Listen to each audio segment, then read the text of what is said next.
Hi, I'm Angified. I started Angified Presents.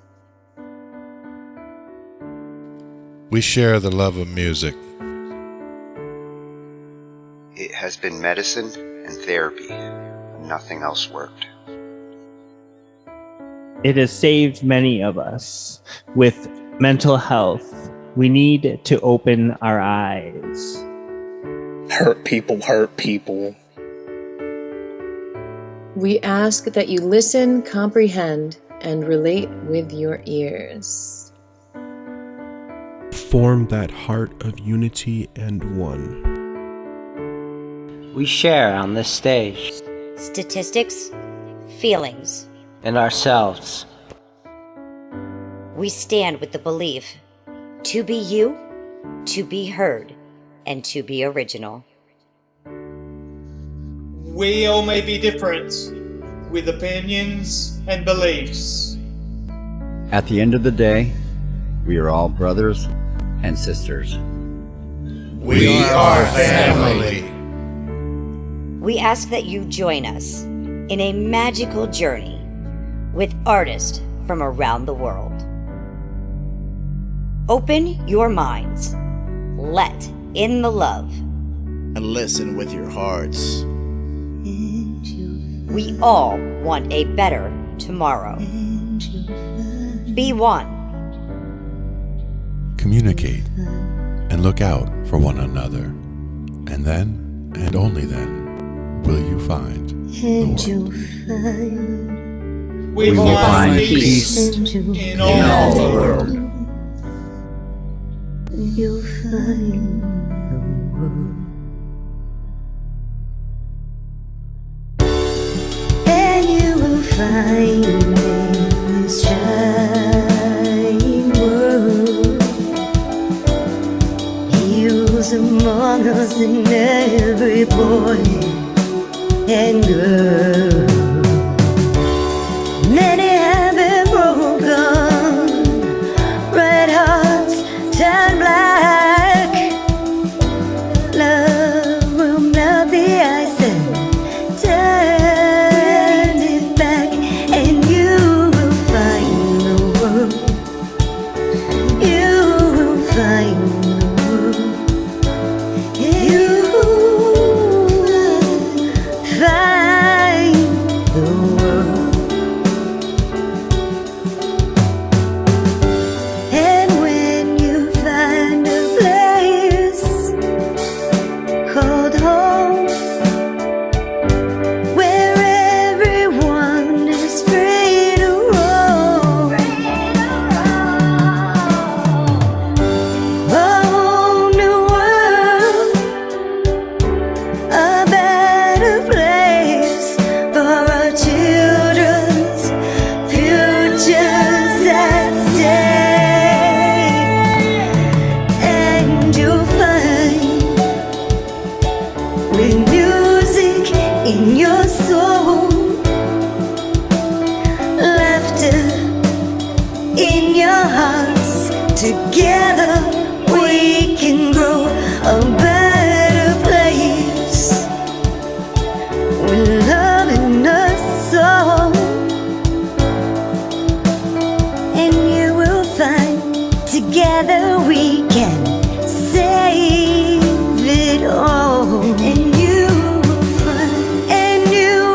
find a place called home, where every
licenses that entice. Dive deep into tech and let creativity take flight. Talkin IT. We're talking IT. Come and join in and have some fun. It's highly educational with a lot to learn. From bedroom producers to seasoned pros, we're breaking it down so knowledge grows. Whether you're a DJ or a beat making wizard, we got the tips and tricks to make your sound sizzle. Mixing and mastering, that's our jam. With the tutorials and tips on how much rap. Get the best quality from your setup and gear. Tune in every week and lend us your ear. We're talking IT. Come and join in and have some fun. It's highly educational with a lot to learn. We're talking IT. We're talking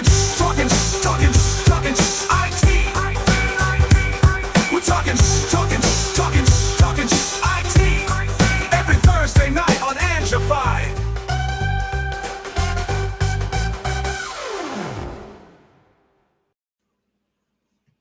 Every Thursday night on Angified. Right here. That's where we find it. And tonight we're actually covering like the first 3 pages of our intro. Nice. I just realized as I was watching it, I was like, damn, that's where you got the idea. We really do cover this stuff. Absolutely. Got to get to it all. Yeah, and it's a wide range. Tonight we got a little mishmash going.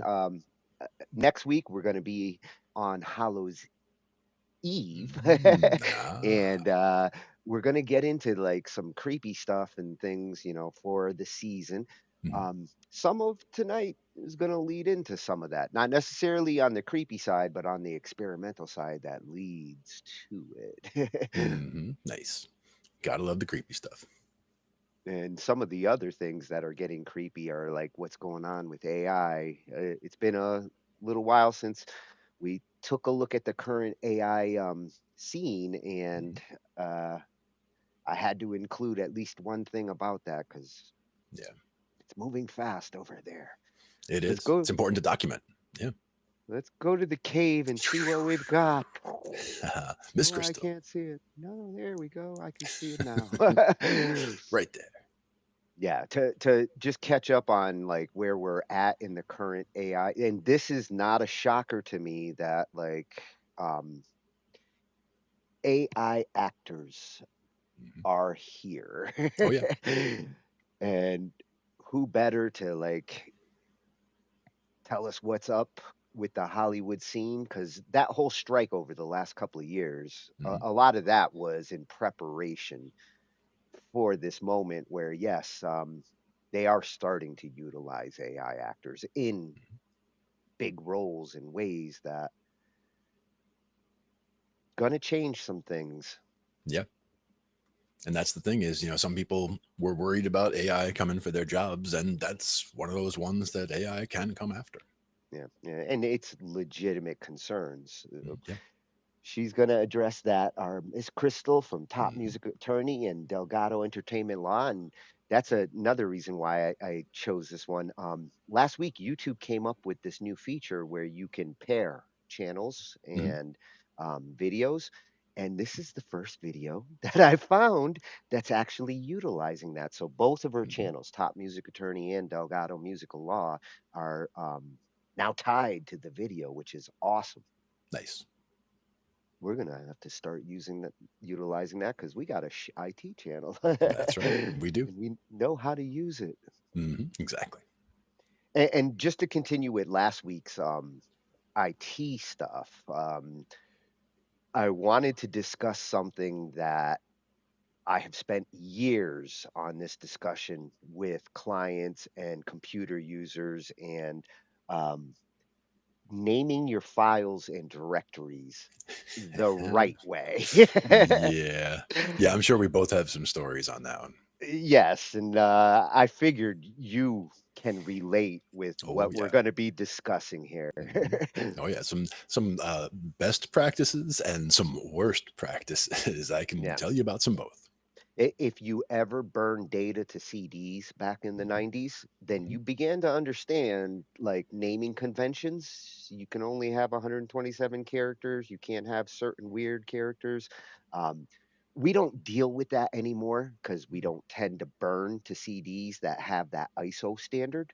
Mhm. But at the same time, if you have a network like I do, and especially if you have like a Mac over here and Mhm. Windows over there, and you're trying to like get files or run them across the network, those operating systems don't play nice with their names. No. And I mean, 128, that's an enormous file name compared to what we used to have. I mean, us old Uh, folks remember 8.3. I mean, 8.3, you can't do a lot with 8.3, but you can make a file system that you can find things where you only have 8 characters and then a period and then 3 more. well, thank God it was only 8 plus 3 in the DOS days, because you had to Mhm. type that shit for the most part, unless Oh you yeah. knew the secret with the right arrow, and boom, it'll type it for you. But Mhm. most people didn't know that, so they'll sit there and type 127 character names and realize, damn, I should really shorten like my name. Mhm. Oh yeah. Yeah, and there were, numerous, trouble tickets that we had over time of things that seemed like just a weird problem where something wouldn't work, but the problem ended up being that they're trying to use a file name that exceeded the maximum and they double click the file, it opens the application, but it doesn't bring up the data they want because it's too long, so it can't find it. Yeah. So One of those things. we are going to look at how to do it properly. Yes, because that's important. Yes, and there's a little bit of music theory in the middle of all of this. Mhm. Uh, uh, Again, I'm wanting to get warmed up for the creepy Mhm. mood, and I think minor. I think Mhm. Oh yeah. minor scales. I think minor chords. Mhm. So, Write a Song, the channel that we've gone to on several theory nights, he discusses how I wish minor key chord progressions were explained to me as a Nice. musician. And Mhm. I feel the same. I was not explained minor scales and chord progressions properly in the early days. It took me 3 decades Mhm. before I came to appreciate the minor scale. And the thing is, even knowing as much as we do now, anytime I watch videos like this, I'll probably pick up a couple of nuggets that I didn't necessarily remember or cover in theory, or have something else that just clicks into place from watching something like this. So I'm a big fan of, even if videos seem like it's all stuff that you've already covered, it might be covered in a different way, or just shed some light or allow a new insight to come through. Yeah, yeah. Well, I like to see it from different perspectives Yeah. too. One of the cool thing with a lot of our channels is you will get like 3 different views on one particular approach. So Mhm. it it, it helps to understand how other musicians see the same thing. Yeah. And one thing is, when we talk about the numbers, we talk about the going from the 1 to the 5, or a 1 4 5 progression. When we're talking about things like that with the minor progressions, that you could just think of it as you're starting on the 6, because the 6 Yeah, is the minor relative to the 1. So it's all relative. yeah, so like a minor 1 4 5, you could just think of as a 6 2 3 in the parent major key. If you wanted to look at it as all white notes, for example, you could say an A minor, 1 4 5 would be a 6 2 3 in C major, that kind of thing. And if you really want to get nuts, uh, let's get nuts. Nice. The case for experimental music. This is the kind of musical debate that you will find people on both sides of. Hmm. Some really want to like go with the philosophy that you can do anything in Hmm. music, and Yeah. if you're really good at it, every once in a while you get those composers and musicians who get away with that. And Mhm. experimental music is some of my favorite to appreciate. Not Mhm. necessarily what I'm going to listen to for 6 7 hours a day, Yeah. but it's the kind of music that when a composer really goes out of the box and almost seems to come up with something new out of those, 7 notes that we have. Mhm. There is a good argument for why you need some musicians to think this way. Sure. And again, to find where that line is, at what point sound does become music, because there's stuff on the one side of that line and there's stuff on the other side of that line. But It, one thing that always comes to me with experimental music is things like early Pink Floyd and prepared piano is one of those that you hear the term where like you take an upright piano and they hammer nails into it or do things to it so that when you hit the keys it sounds completely different than it would normally sound as a piano. It's been treated in a way where it's now a completely different instrument. yeah, you see with the modern bands, the way they experiment tends to be that way. Where Queen made a whole album where they spent 3 months in a house and just like, let's throw everything in this room and start banging on it and hitting it and see what it sounds like. And experimenting that way is a great way to bring new sound to your music. And then you've got the flip side, like a composer like Stravinsky utilized natural orchestral instruments, but in a very abstract, uh, super dissonant approach. Where at the time they were like, wait a minute, you're calling this music?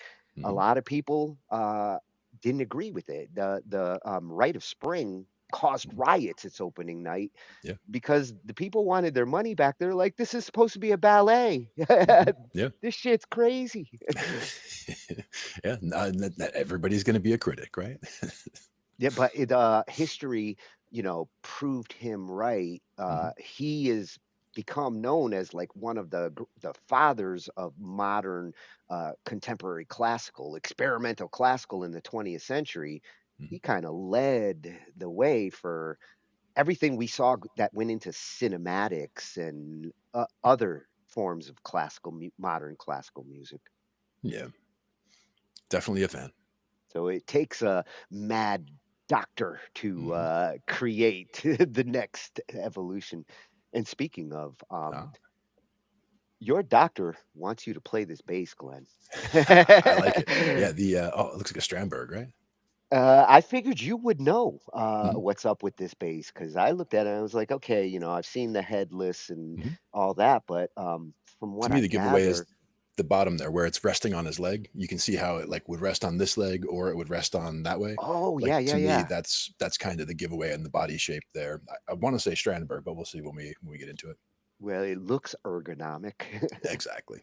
And light. One thing with the missing headstock there is that's a good chunk of weight that doesn't have to be there. True, true. And this one's coming from Base the World. Nice. We got this site back when we did our Base Night Part 2. Yep. Absolutely. Oh, and to Mhm. to finish things off, I like my MIDI toys, and I've Oh been yeah. looking at these different MIDI controllers, and up till now, the Presonus Surface controllers, that's my target. Mhm. Um, but this one started popping up in our channel, and it's not just this controller that caught my attention. It's the company behind it. The Drop. It's called the Drop. This particular Mhm. one, a new breed of MIDI controller. But I couldn't help but go check out Mhm. oxiinstruments.com because the controllers that I'm seeing here, these aren't your typical MIDI controllers. No. It in some cases, they're very sequencer driven. Like imagine having actual buttons for everything you normally would be clicking on a grid on a screen, Right. but some of these controllers turn that into a physical thing. And what's really cool with the way they built this, they have multiple controllers. They're all integrated with each other. So like a Lay's chip, I'm probably not going to be able to eat just one of these, Yep. but I want them all for different Mhm. reasons, Mhm. not just for music making. I can see like some of my video editing and other things that I do, Yep. this kind of controller being super useful. Yeah, we've talked about even just like using the mice that we use, the thumb trackball, using that Yeah. as like a jog wheel kind of a thing. That's something that can be another use, and you can use other things for that as well. Things like the you remember the paddle controller for like Yeah. breakout on the Atari, like I that would wish that I would could be take my old Atari paddle right. and use it for video It would editing. be perfect for that. It's a perfect jog wheel. If someone can invent a converter for those old paddles to hook up to this machine, That sounds like a perfect job for the Raspberry Pi. Or even the smaller version of the pie where it's like a board on a chip for $5. You could just like take that, put some connectors on it, and you're good. Yeah. Well, what appealed to me on this particular controller, again, this to me is competing with the Presonus $800 Hmm. 8-channel Sure. control surfaces. Um, I like what they've got going on the left side of this. Yeah, exactly. I can see using that little wheel, the programmable buttons there, again, for Hmm. video editing as much as for music editing. Oh yeah, I can And see that as well. the little 16 grid, or is it 20 looks like. 20? Not only is that useful for scene selection, Hmm. or if you're doing grid-based beat making, Hmm. and turn this beat on, turn this beat off, you've got multiple controls in this thing that normally you would need multiple devices to be able to pull this off. Getting it all into one nice package like this, And as you I have said, to I have to say, when I looked at the price, I was a yeah, little like, "Oh, I was hoping it's gonna be cheaper than the yeah, Presonus," yeah. but it's competitive. Mhm. But as you said, also, I mean, it's got the real faders, it's got the real knobs, it's got the real buttons. Like all of it seems like it looks like it would play and feel solid. You know what I mean? Yeah. That's Yeah, important too. it does look like it's built well. All the ones that I'm seeing coming from them look like Mackie level Yeah, yeah, tough. exactly. And that's saying Uh, something. Hmm? we are gonna defrag our brains, Maha. Yes, indeed. But Well, first, we'll start with what's going on in the AI world. mhm, From one of the best legal resources to look at AI on the music side. She's looking at it on the Hollywood side in this particular case. And like I said, the cool thing with this one, it's my first time seeing this collaborators mhm, channel option in use, and okay, I've got both the links in our description file. Everybody should check out these channels. The top music attorney one is better for like keeping up with the trends of whatever's going on and on any given day, especially in the AI world, music copyright and all of that. mhm, The Delgado Entertainment Law channel is a much more useful resource when you're looking for specifics like those we looked at the band lab clause a couple of months ago, and right, in 10 minutes she explains like everything that you're dealing with when you sign up for these musical services. mhm, Very useful information for any musician out there that is signing up to these places. definitely. And right now she's going to be looking at AI actors. Mhm, They're here. Um, some of the reason why these strikes were going on in the first place was for this kind of situation. And I'm curious to see how the legal side of this is going to justify the use of AI actors, which is Yeah. happening. And again, some of it was probably the litigation was probably all started a long time ago before it was even as much of an issue as it is right now. But they were trying to get ahead of it, would be my guess, because they saw this coming. As soon as AI started coming around, as soon as some of the deep fakes started coming around, I think they saw the writing on the wall that this was coming and needed to be at least explored at this point. Yeah, they definitely were proactively trying to avoid this situation, but it's kind of impossible to avoid. Mhm. Otherwise, the only solution would be no AI, and that's not happening. So, Right. That genie's uh, already out of the bottle. Yeah. yeah, we're gonna have to see how a lawyer deals with this, because I can see her being on the side of the actors on this, but at the Mhm. same time, as a professional, realizing the legalities as the way they work at the moment, I don't think the movie studios are technically doing something wrong. Well, So, that's the thing is it's a matter of updating the framework to be relevant to the tools of today. So that's kind of where we're getting. yeah, and that's kind of where she's fighting with the courts to get these laws straight, up to date. We're living in 20th century laws here, and we're in the 21st century now. So Yeah. I think And nothing against any particular lawmaker, but lawmakers aren't necessarily equipped to deal with this either, because they're not dealing with this every day. So, if all of a sudden you tell them AI and actors and this and that, and they say, well, how is that a bad thing? How, who's losing money, this and that, and they don't even necessarily understand the problems at that point. So it's important for them to have consulting, to consult with people who have a lot of the industry experience. Yeah, well, that's why I'm glad that some of the YouTubers like her, Beato, they've gone in front of Senate Right. and given some of their concerns so that these lawmakers understand it from the professional's perspective. Exactly. And that's important. Yes. We love you, Crystal. Let's see what you got, Sadie.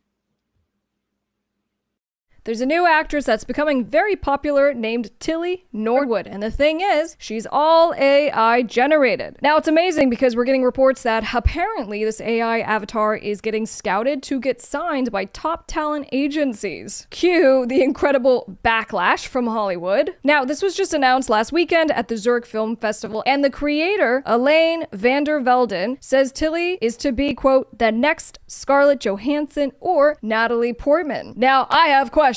And really, let's put this in 3 categories. 1, is there an avalanche of lawsuits that are now going to come at this creator and, of course, the AI production company, Particle 6, as well as the spin-off AI studio that created Tilly? We'll come back to this. 2, are AI actors going to replace real human actors? And 3, how is the industry in general responding to Tilly? Now, I'll actually start with the industry piece. So this was the statement put out by SAG-AFTRA following the announcement of Tilly, which basically says, oh hell no. Quote, to be clear, Tilly Norwood is not an actor. It's a character generated by a computer program that was trained on the work of countless professional performers without permission or compensation. We're gonna come back to that as well. It has no life experience to draw from, no emotion, and from what we've seen, audiences aren't interested in watching computer-generated content untethered from the human experience. It doesn't solve any problem. It creates the problem of using stolen performances to put actors out of work, jeopardizing performer livelihoods, and devaluing human creativity. Now, as many of you know, my law office is involved in a number of AI lawsuits because a big part of this is not just the impact on the industry and the creators, right, of which are concerned they're going to get replaced, but it's specifically what was the AI trained on? Because this incredible ability to show emotion, be expressive, and as the AI studio says, with Tilly, comes fully loaded with complete backstories, distinct voices, evolving narrative arcs, can engage in unscripted conversations, do monologues, and respond in real time to adapt to different audiences.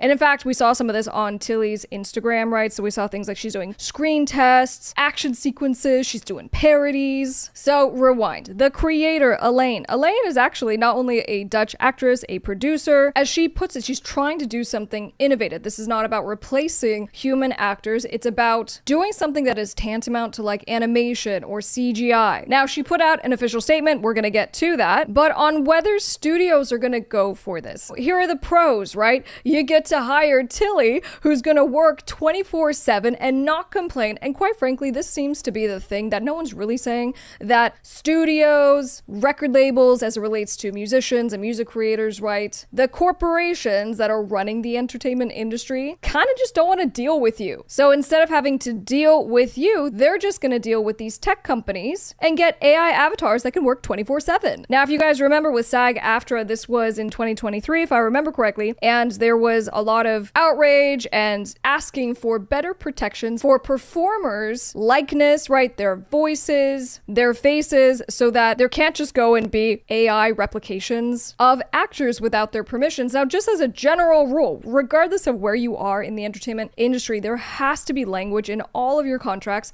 specifying how AI can be used. Is it okay for them to not only create AI versions of you, because you know what, they don't really want to do the reshoot. It's so much easier if your arm just kind of went weird and you hit the mic for them just to do an AI version than to fly you back out and just to get those 5 seconds. And there's a lot of implications for your guys' wills, your estates, right? What happens when you become the star of the TV show, of the movie? And more importantly, what do you want to have happen upon your demise? What do you want to have happen with your publicity? Do you want studios being able to make new movies using your likeness? Now, I do think there's a ton of curiosity on this, which ultimately is going to just make it more likely that Tilly does go and get a big deal, because now there's just, we want to see what happens. And when she actually is appearing in some movie or TV show, we're all going to go watch it so we can see what's going on. But it doesn't mean that this kind of thing is going to stick. And we saw this happen with the AI music artist, Zania Monet, right? So she's the avatar and the AI music, and you know, she just got a quick $3 million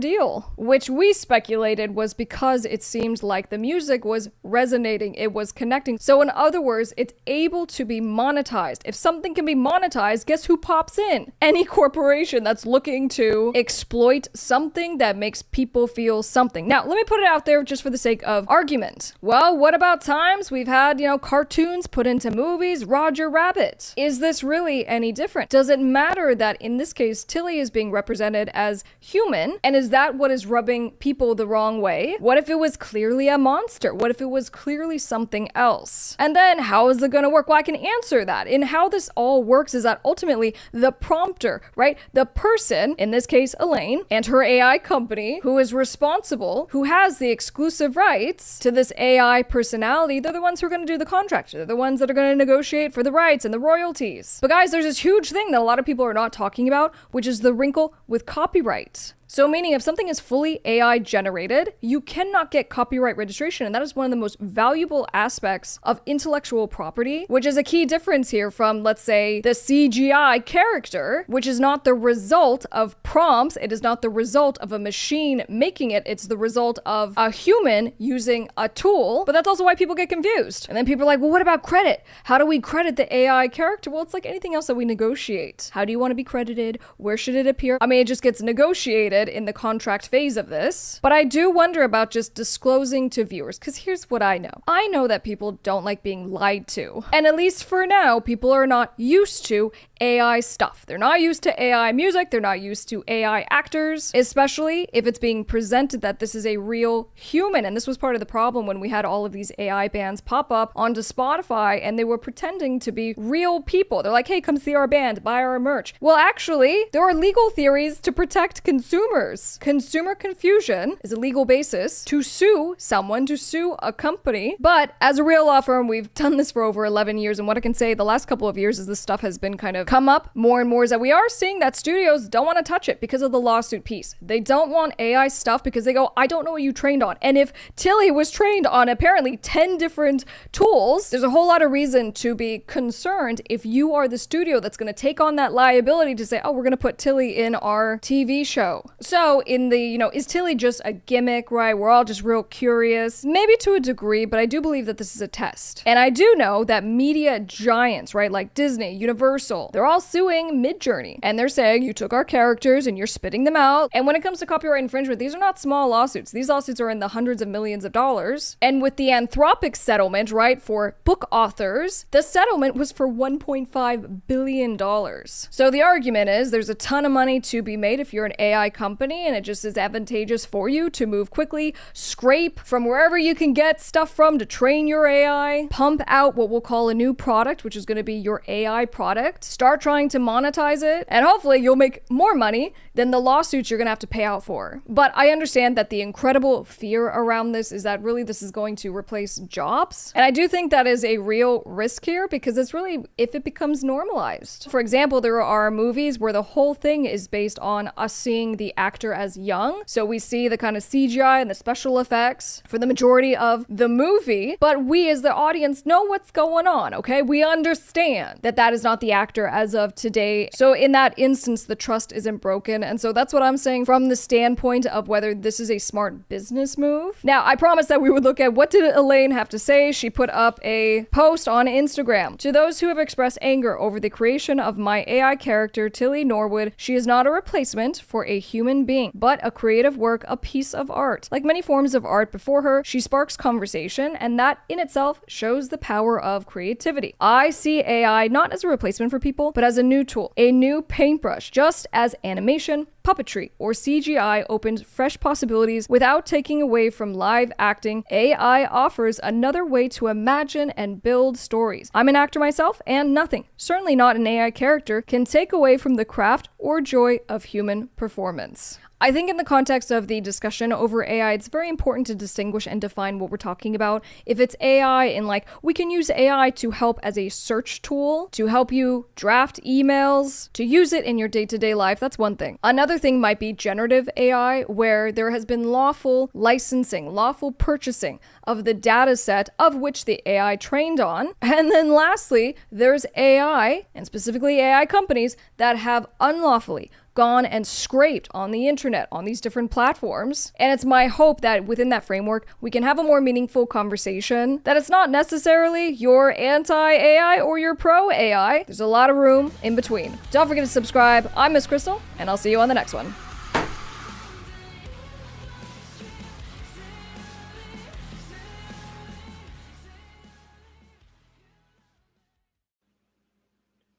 Oh, so much food for thought. Right. I feel like I just got a meal there of legal advice. The first thing that struck me, her observation about the 1.5 billion, the approach that they're taking here, it's a lot like what you see in the like pharmaceutical side of markets, where if the lawsuits and what they end up spending on settlements like that is less than the value of what they think they can make from that technology, 1.5 billion sounds actually kind of small when we're talking like virtual actors.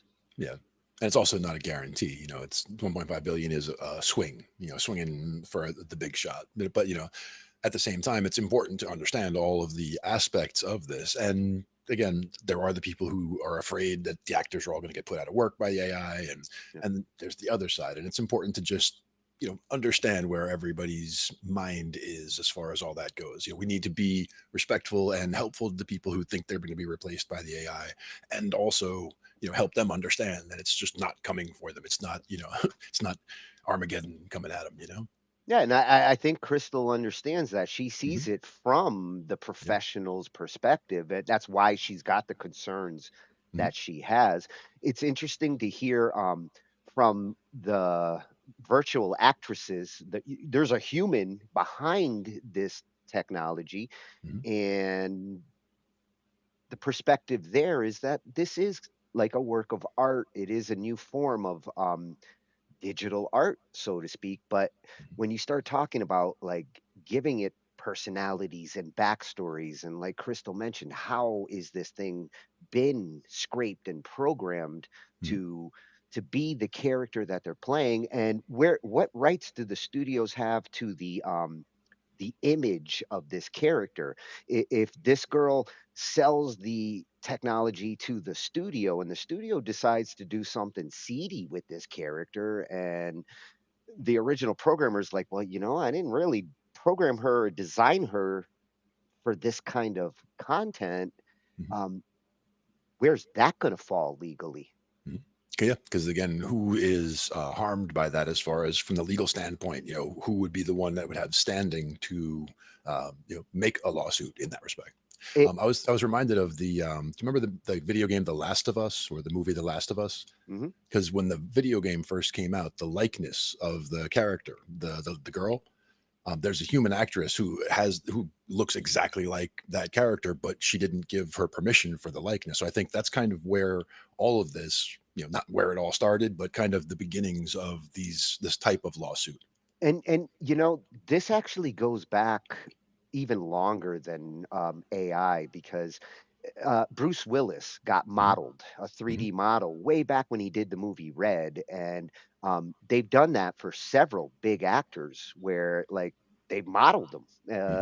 They can basically reproduce that actor virtually, and I think back then the actors and actresses that were getting modeled like this, they were very specific about what you're going to be allowed to do with this. Halle Berry was another one that was very specific about like use of my model. Like I don't want to go off on some seedy site, and which now they call deep fakes, you know. So it's going to be a slippery slope the next couple of years as they establish this technology's here. Of course, the studios are going to do it. Like to her point, the amount of money that they save by not having to deal with the human, and if we do have to shoot for 20 hours, the average star is not going to do that without getting extra money. And of course, the studios are going to use this technology just like the music studios will. The other question comes down to, is it an adequate replacement? Or like, is it apples to apples? You know, because if it is just a matter of if it is good enough, is what I'm saying. Like if the AI result of the video is indistinguishable from a person making those actions, because to me there's still those tells. You know, the AI, it takes a close eye, but you can see certain things that, you know, certain movements don't happen quite right, reactions to gravity aren't quite right. Like there's little things here and there that can tip you off to something being AI, you know, beyond the whole crazy fingers thing that used to always happen, you know, when generative AI was first starting out. And I like that she compared it to the other situations we've seen over the last couple months, that fake band Yeah. and you know, that situation. That was where you had people trying to represent themselves as humans, whereas here it is more like the animation side of Hollywood, where like we're not trying to represent anything. I'm sure in the credits they will be very transparent about what they're doing.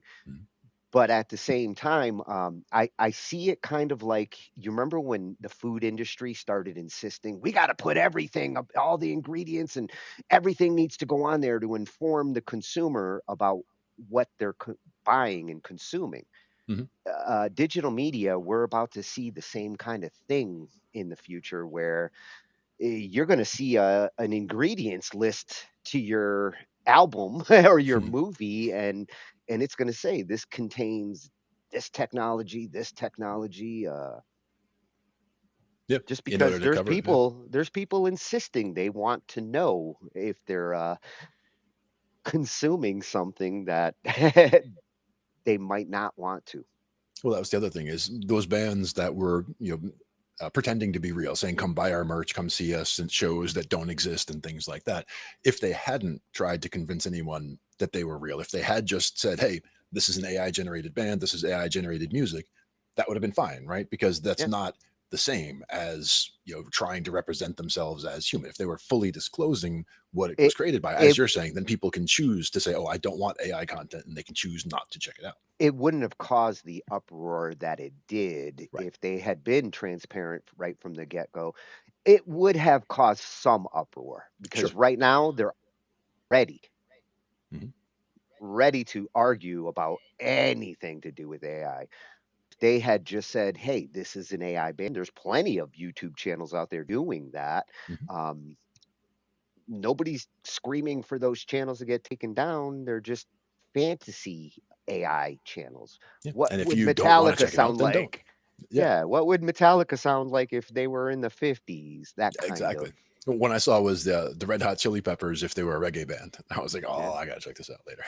You mean they weren't sometimes? No, you know, sometimes, but you know, it was just the album art. Also, it's like, you know, the Chili Peppers, but in a whole, you know, reggae setup or whatever. It's one of those things where, you know, AI image generation for the art, AI music generation, but they take you know, actual music and an actual style and do a mashup. It is generative content. It is something new. It is transformative. So I can see that being something that would pass muster for that sort of thing. But again, it comes down to whether it had permission for the training for the data. Yeah, and it gets back to like the engine and are they being ethical in what they're doing? Because I think how people are using it, the ethics are pretty straightforward, but how this data has been scraped and assembled to build these little brains, a lot of these companies have to answer for that.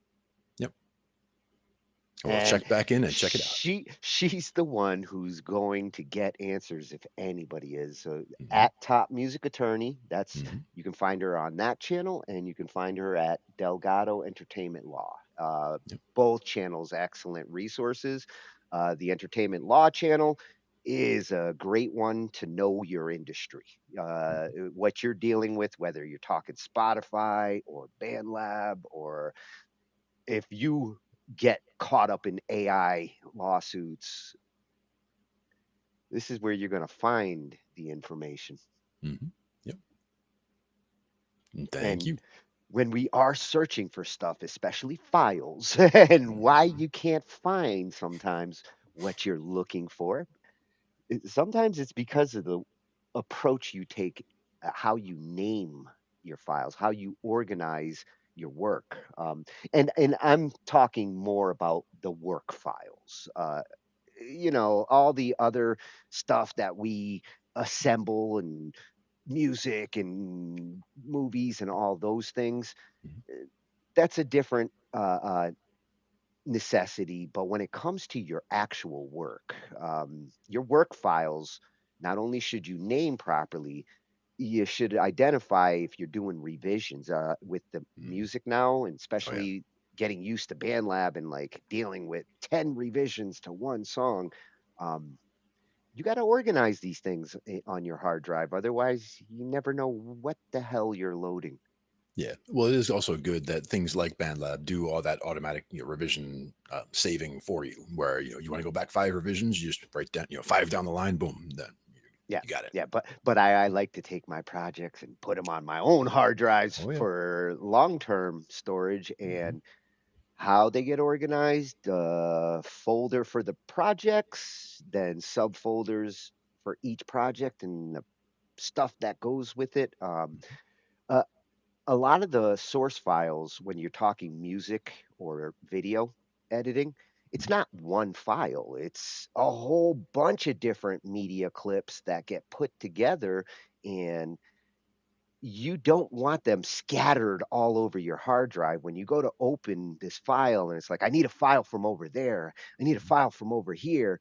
Um, that's a recipe for losing files. Yep. And that's why having plenty of space is important. And also why having a working directory where if you're going to be, if the file is going to be used for this project, it should be somewhere in this working folder for this project. Even if it's another copy of the file, I'd rather have a duplicate of it here and know that I have it with the project and not have to worry about, oh, I deleted it with something else over there and now this project doesn't work. That whole kind of thing.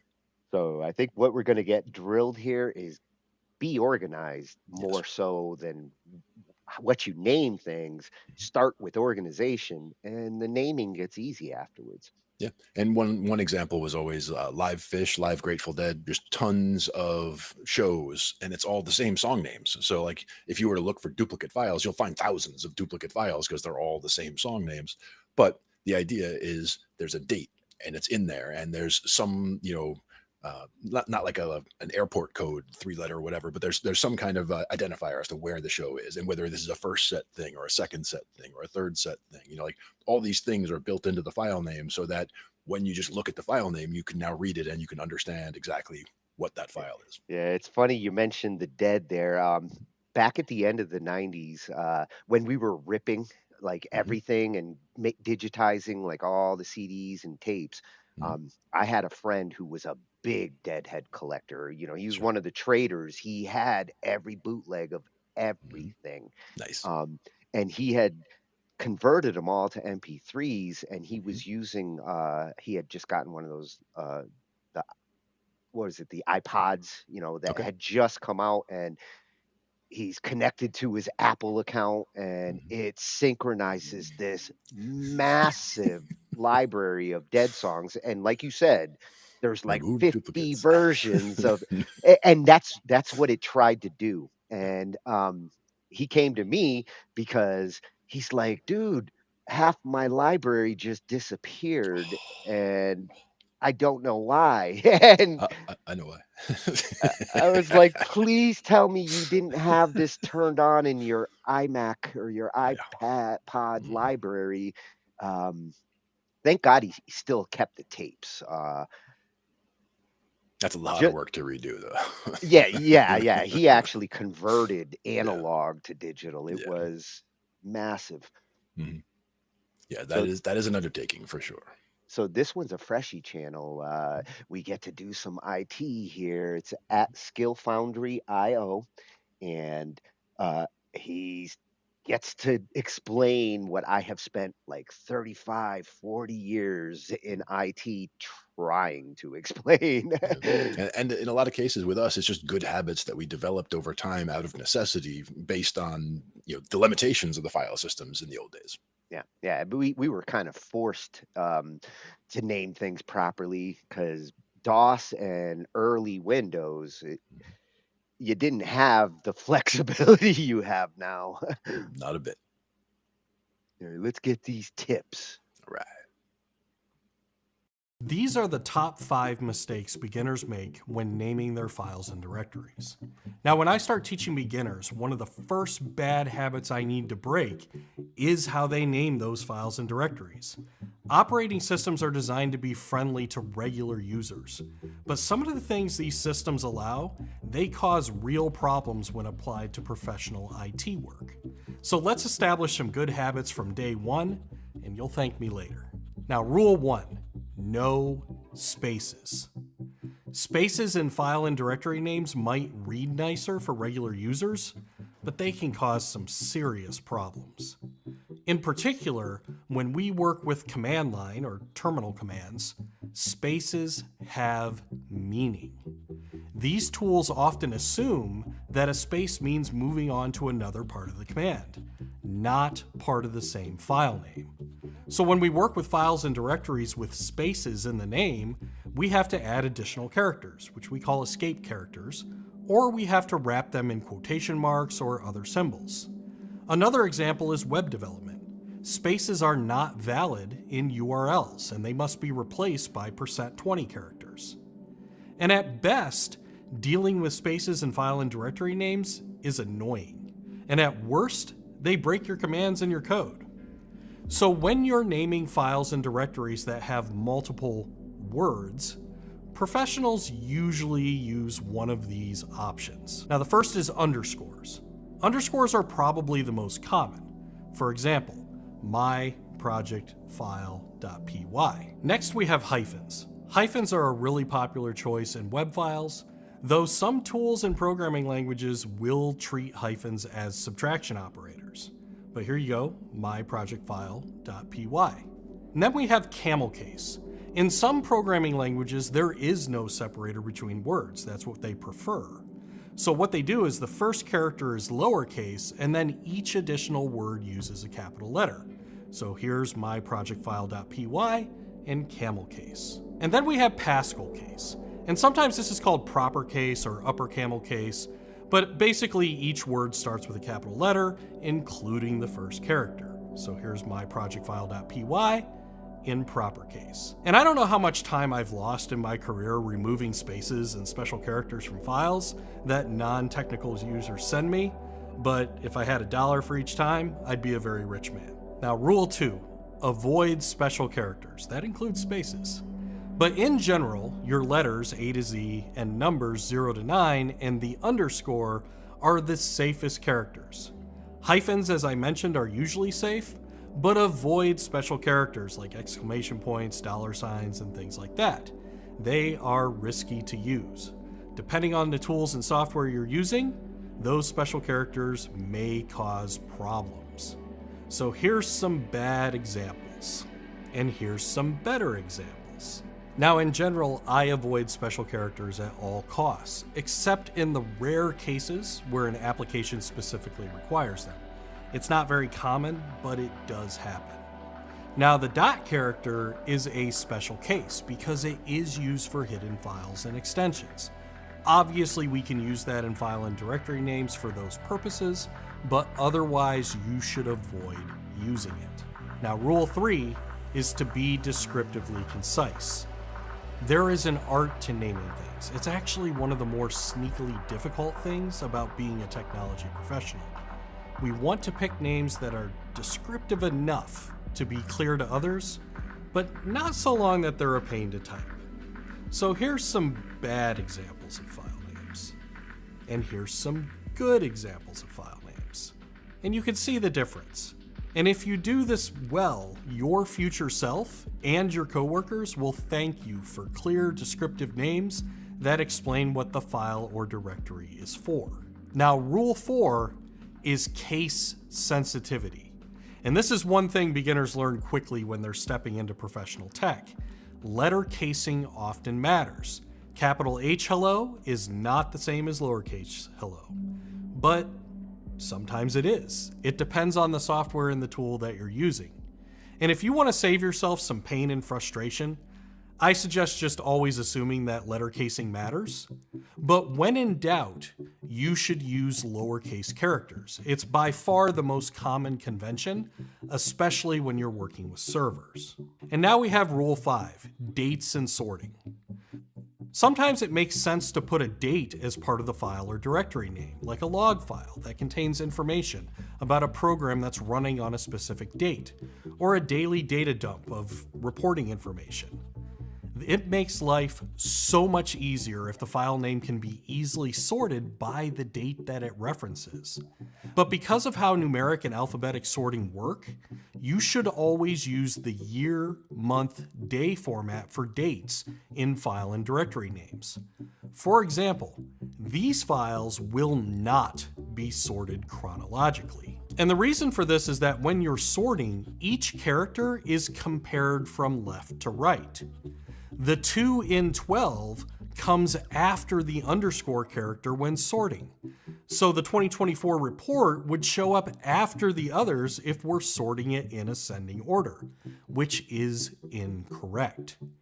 Instead, if we name the files using the year, month, day, including leading zeros like this, now the files will sort correctly in ascending order.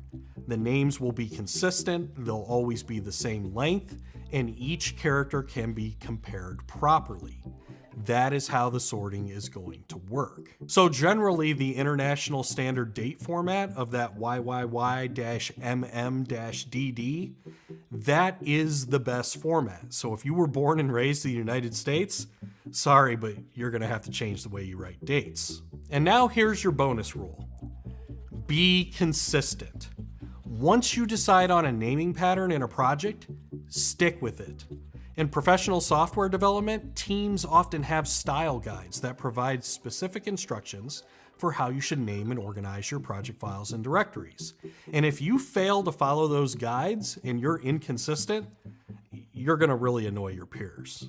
So if you learn to apply these rules from the very beginning, you are going to have a much easier time getting started in learning IT skills.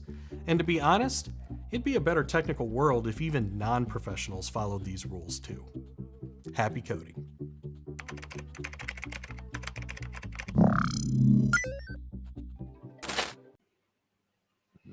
Yep.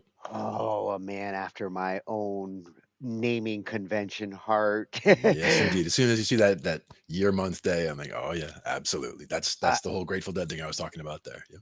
I wish that like every client I ever dealt with over the last 40 years, I had that video to like get them going on a computer. And granted, everything he's talking about here is more for programmers. If you're web developing, case sensitivity super important if you're dealing with Unix servers. Case sensitivity matters on web servers that are built on Unix and Linux, and this is where like the different operating systems we take for granted that like we're used to what we're dealing with, what we sit down to. But when the internet came along, now our naming conventions and the files that we're sending off to here and getting from there to here, getting things to play nice with different operating systems that are serving the data is why you need to have these naming conventions. I've just always assumed that lowercase is best and never use uppercase unless there's a distinct reason to, and descriptively concise. Loved rule number 3. That And was something that it is an art, and that's one of those things that the people who do, have that ability to descriptively be descriptively concise when they're trying to name things and make folders, it makes such a difference. And you can appreciate it when you see somebody else who also does. yeah, most people will probably ignore that space rule. But again, if you're a programmer, you know when you can and when you can't. Mhm. Can't be using spaces in web URLs and things like that. Mhm. Most people will ignore that space thing if they're just dealing with their files locally and on their operating system. Space isn't a big deal storing on my own hard drive. And it's kind of hard to get rid of spaces if you're dealing with descriptive file names that is a sentence.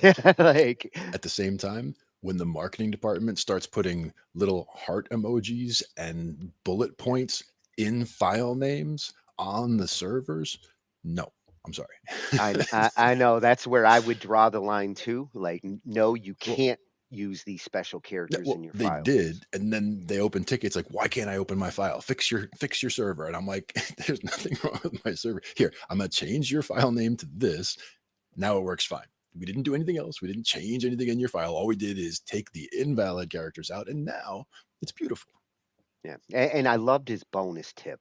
Mhm. Consistency. Once you start to do this, Oh yeah. um, it is super important to be consistent there. Otherwise, you're going to end up with half your hard drive organized one way, the other half organized a different way. Mhm. You got to be consistent in your convention. If you are doing the date thing, he's right. Like the American approach there Mhm. never worked. I always like the date 4, 4 for the month, or 4 for the year, 2 for the month, 2 for the day with the zeros every time. And I really prefer not to have the date be part of the file name. So, a better convention is you want to know what date the file was created Mhm. or the date it was changed. All that is meta tags Yep. data, and better to sort that way. As far as the name goes, if you are going to incorporate the date, you do need to do it after the name if you want alphabetical sorting. Mhm. And if you wanted to actually sort by the date and you name it that way, it's not going to work the same in every operating system. Unfortunately, with Windows 11 now, this sorting that they turn on by default in the Windows Explorer, I don't want sorting when I go to my file explorer turned on. I like the old school alphabetical, like Mhm. sort alphabetically. And unless I go change it, always be that way. Yep. Unfortunately, now, depending on what kind of folder you go into, oh, this folder's full of music. We're going to sort non alphabetically. Why Microsoft thinks that they can just change that stuff under the hood and not piss people off, that came with Windows 11. Because once I got this laptop and I started trying to go to my libraries and like, why the hell am I not seeing things in alphabetical order anymore? Mhm. And I Now there know are I didn't turn that on. well, there are assumptions that it makes about you wanting to see those things, but that is also an option that is turning on or off, where it basically will say, treat all folders, assume what is in there based on what you think it is, whether it's music, whether it's video, whether it's this, whether it's that. But when you turn that off and you just tell it, assume everything is just files, then everything, and then like you were saying, details, and that'll get you your created, it'll get you your modified, it'll get you your, put it by date, put it by name, whatever you want. Yeah, in the old days, I turned off that feature at the file explorer level Mhm. with Yep. one setting. I reinstall Windows. One of the first things I would do is set up my file explorer options. Mhm. Yeah. Boom, they're like that. They're good for the life of that Windows. Right. Now it's like per folder. Like you can literally, and it by default, it's got custom settings for every folder. And unless you tell it to do the same thing for every folder under it, Mhm. it's a lot more work than it needs to be. Yeah, and again, that was an important point though about everything that's under it, because if you are making, a whole directory of Grateful Dead music, for example, you're making the parent folder and you're saying this is music, and now it knows everything under there. It's going to use that same structure. So from that standpoint, it makes sense. But yes, when you're going into just make something new somewhere else, you want it to be the default, which I would also, which would be details, and go from there. Yeah, well, if you name things properly, Yes. your operating system won't confuse you. And you'll be able to find things, even just go to the search and you can kind of take a guess at what the file name would be, and you'd probably get to the right area. Yes, that was some great tips at Skill Foundry IO Mhm. explaining it. Great freshy channel. Yeah, always good. Yeah. And now we're going to shift a little towards the music theory side. I want to understand the minor scale and chords. I feel like I do, but at the same time, every time I think I know minor, somebody shows me that I don't. And like, Hmm. oh, you can be happy in minor. No Sure. way. Oh yeah, you can be happy in minor, you can be sad in major. That's one of my favorite things to do with cousin Jeff. Also, is to there's the Hungarian reggae experiment we talked about, where I can just throw a style and a scale at him, and just bam, it magically happens. Same thing comes when you try to go give me something that's a happy song that's in B flat minor, and give me a sad song in G major or D major. Typically very happy keys, and he can do Uh, it because it's all Jeff's about what you're hanging Jeff's on. the one to test on those things. Oh yeah. And we will have another night where we go into where does emotion come from, because Hmm. that's kind of what was leading me with this one when I was looking. Um, what makes something sound happy or sad or scary? Something that we'll be looking at more next week. The qualities that create these emotions. The best one I can think of that we ever saw, Nari Soul. Yeah. She explained it in a very music arrangement approach, and Mhm. And I think Jake also did a good job with when he was going through the modes and talking about, like the dad rock and the oh yeah, Dorian, and going yeah. through each of the modes and kind of giving the feel, or, what you can kind of use that mode to try to drive towards. Like Phrygian is going to give you that metal sound, or that, that kind of thing. Yeah, well, sometimes it is the scale that brings in the sad or creepy. Absolutely. So this one's coming from at Write a Song, Hmm. channel we've gone to on some of our songwriting nights, music making theory. This tonight, it's going to be some theory, Hmm. and it's how he wishes minor key chord progressions were explained to him as a new musician. Hey, I'm going to start playing an instrument, and the music teacher explains that these are the minor chords. I'm trying to think of how my teacher explained it to me, and it never clicked for me in the early days of my theory. It Hmm. took decades for me to appreciate minor. Major was a little easier to grasp. It's what you dive into first, but minor is where you really start to find your emotions sometimes. One thing that I always found was kind of neat, if you look at the root and the five, right? If you go put a third in the middle, if it's going to be a major third, then you go a major third first, and then a minor third gets you to that fifth. If you want to do a minor third first, you do a minor third first, and then a major third gets you to the fifth. So it's still the same root and five, but you get the major and you get the minor. But it's just a matter of switching which one is first. It's like a major third and then a minor third, or a minor third and then a major third to get. Man, I wish you didn't miss that parallel Mhm. progression that we looked at last week Borrowing from when C you minor instead of C major. Yeah, yeah. yeah, and doing a C major chord and then a C minor chord and Hmm. turning it into an actual riff approach Hmm. does create that kind of it's Movement. like this shouldn't work, but it does. And that's also where you get the sus chords, where you can do the sus2 and the sus4. And that's where you start feeling that kind of a thing, because, and you hear that in all kinds of stuff once you hear it. That's what dreams were made for. Van Mhm. Halen. Dun dun dun dun. Yeah. something like that. That's what Eddie was doing. Yeah, sus2 and sus4, and that's from a major in that case. All right, well, let's see what Write a Song says about approaching the minor chord for a new musician.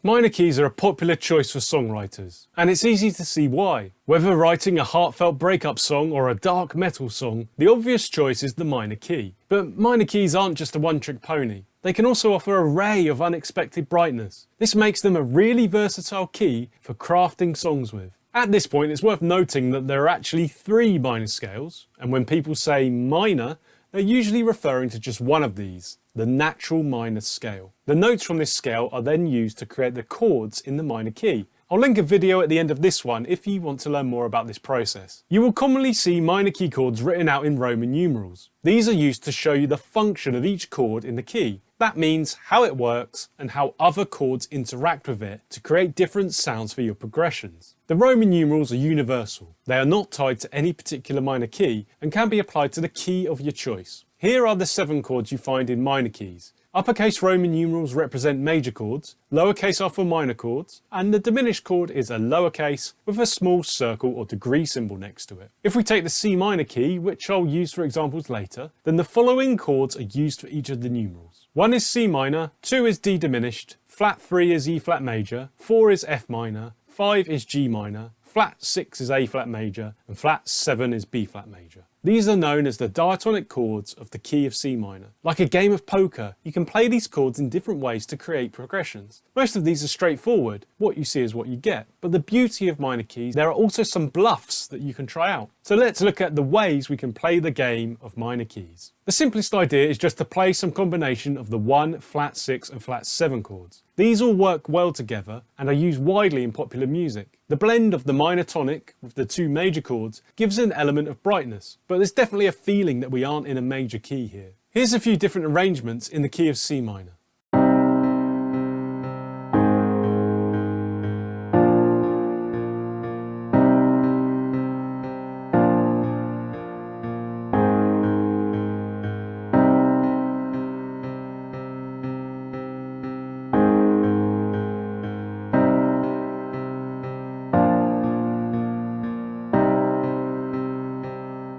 You can take this idea further and add the flat 3 chord to the mix. This means you are using 3 major chords, with the single minor chord being the 1 tonic. This gets us about as far away as possible from the idea of the minor sound. It is undoubtedly positive, but has an underlying tension or menace that keeps it interesting. For this reason, you'll find the following 1, flat 6, flat 3, flat 7 progression all over popular music in many different genres.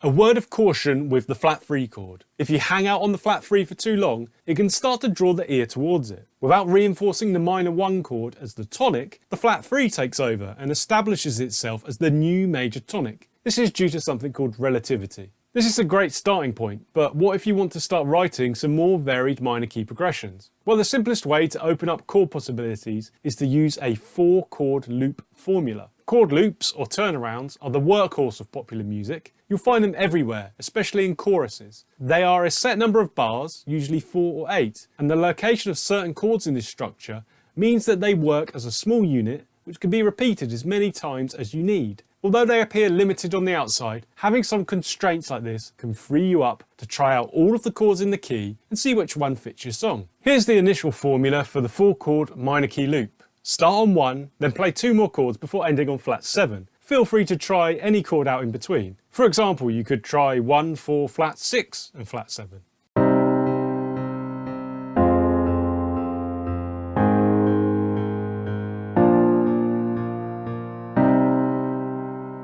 Or maybe rearrange and see what 1, flat 6, 4, flat 7 sounds like.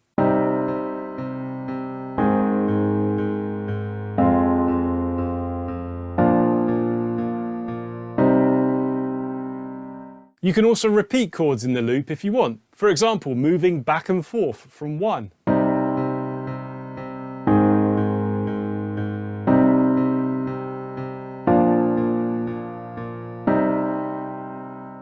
If the 4-chord loop starts to feel a bit limiting, then you can open it up a bit by changing the final chord. 2 other choices are available, the minor 4 and the 5 chords. Feel free to experiment in the same way with the 2 blank spaces in between.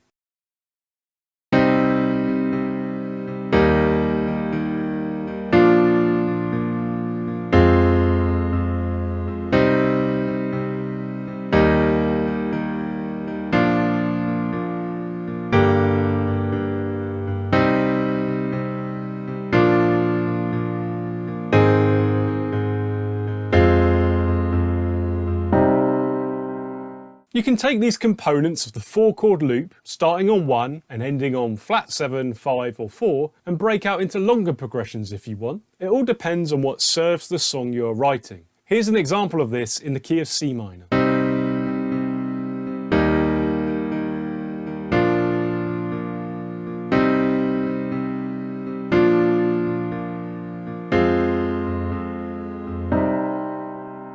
So far, we've only been playing our minor key chord progressions openly and honestly, using just the diatonic chords. But now it's time to bluff. As I hinted at earlier, minor scales come in different flavours, and this means they can easily be manipulated in different ways to create different sounds and effects. The main bluff you'll see used extensively in minor key songs is to bring in a chord from outside of the key. That is a non-diatonic chord. This chord is the major 5 chord, also known as the dominant chord. For example, in the key of C minor, the 5 chord is usually G minor. In this case, we would play the G major chord instead. Another way to think of this chord is as a borrowed chord. We have temporarily borrowed it from another key to use in the minor key. If you're familiar with chords in the key of C major, then you will know that G major is the 5 dominant chord, which creates a strong cadence that pulls you back to the 1 tonic. When we bring this into the minor key, it will serve a similar purpose. It creates a much stronger sense of drama and tension than the minor 5, and when you resolve to the minor 1 tonic chord, it has a greater sense of resolution.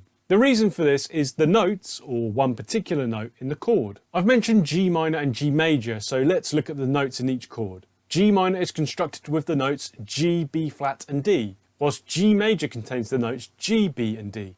Moving that one note up half a step brings it right next door to the root note of the scale, which is C. This is called the leading tone in the C major scale, and is the reason why this major 5 chord has a much stronger pull to the tonic 1 chord. To experience this, have a listen to the chord at work when simply moving from 1 to major 5.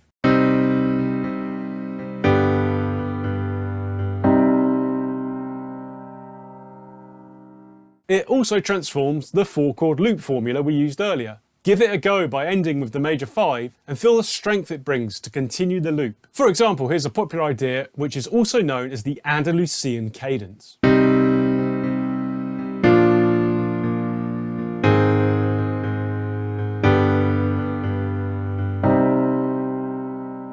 Major 5 is often used with just the flat 6 and 1 for a popular and powerful sound. For example,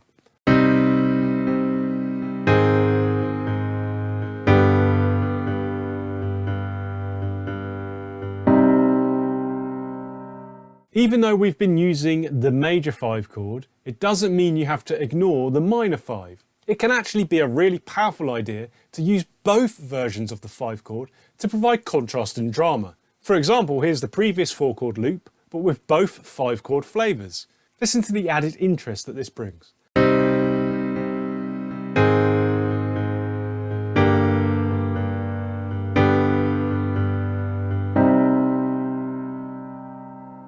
So far I haven't used the diminished 2 chord, but you are free to give it a go in the 4-chord loop if you want. Whilst diminished chords are extremely rare in major keys, they do crop up a little more in minor keys. The most likely way you'll see them played is in a 2-5-1 progression. 2-5-1s feature in major keys and are a staple of jazz music. In minor keys it involves the diminished 2 chord and that borrowed major 5 to create a dramatic flourish of a progression. Here's an example in the key of C minor.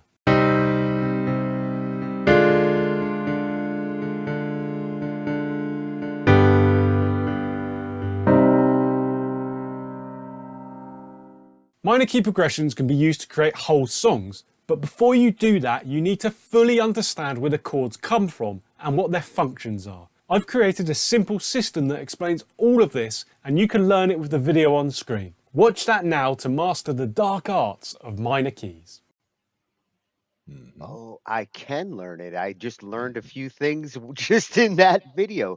I love the flat 7/5. Absolutely. Definitely gonna play around with that. Yep. And one of those 4-chord loops that he was looking at in the minor key was basically if you looked at it from the major side, it's the 6-1-4-5. So it is that wagon wheel progression, and one you've heard in a million songs also. So like you recognize it when you hear it, but you can call it, one thing in a minor key, and you can call it another thing if you're looking at it as a major key starting on the 6. 6-1-4-5. It's funny how the resolution, depending on the chord, as all through all these examples, some that I would have not thought to be resolving feeling became almost like resolving feeling. Not they didn't resolve like the tonic, but the 5 really does feel pleasant to like finish on. Oh yeah, and it does want to pull to the 1, and that's where if you're starting on the 1, that 5 is the natural place to finish, so that it really is the strongest place to pull you back home. When he hits on that major 5, I'm like, ooh, now this is a little, not necessarily scary. It's a feeling of tension. To me, the going from the minor 5 to the major 5 is like a brightening. It's kind of like it was a rainy day, but then there's that ray of sunshine like poking through all of a sudden. We're gonna see a rainbow next. Yeah. Well, in this case, he was doing the G minor, right? And just the way that the 3 coming up from the minor to the major just gives you that positivity, that uplifting kind of a thing going on. Yeah, that 1, 2, 5 at the end there. I was like, oh, the 2 is just as cool as the 7. Oh yeah, and that's where that the diminished 2 in the minor key, because if the minor 1 is the 6 in the major key, then that minor 2 that's diminished is the diminished 2 is the major 7, which would also be the diminished. Yes, and he did get into that parallel progression approach, which when you said your modem was acting funny, I'm like, damn, man. Anytime we talk about parallel progressions, it tries to like parallel universe me out of there. Oh no, it's the Mandela effect in your router. Yeah. It's happening. It's happening. Well, I'm glad that you caught that, because that last week that really triggered some ideas, and this really accents them on what I was thinking. I'm about to hit the minor chords in a whole new way. And when we get to the minor scales, there's also, you got your natural minor, but then there's also the harmonic minor and the melodic minor. We're going to have to deal with those as well. Yes, well, melodic next week. Melodic will be a little bit of a theme. All right. Sounds good. So that was at Write a Song. Great channel for songwriting tips. When we do songwriting nights, it's where I find half my shit. That's right. Got to do it. And, if we really want to get nuts with our chord progressions or the sounds that we use to play notes, this is where experimental music really comes in. Yep. And when I was mentioning early Pink Floyd, I'd mentioned there was a music teacher I had at one point, and they didn't like Pink Floyd. And that hurt me because I was such a fan of Pink Floyd. And I'm like, no, how could you not like Pink Floyd?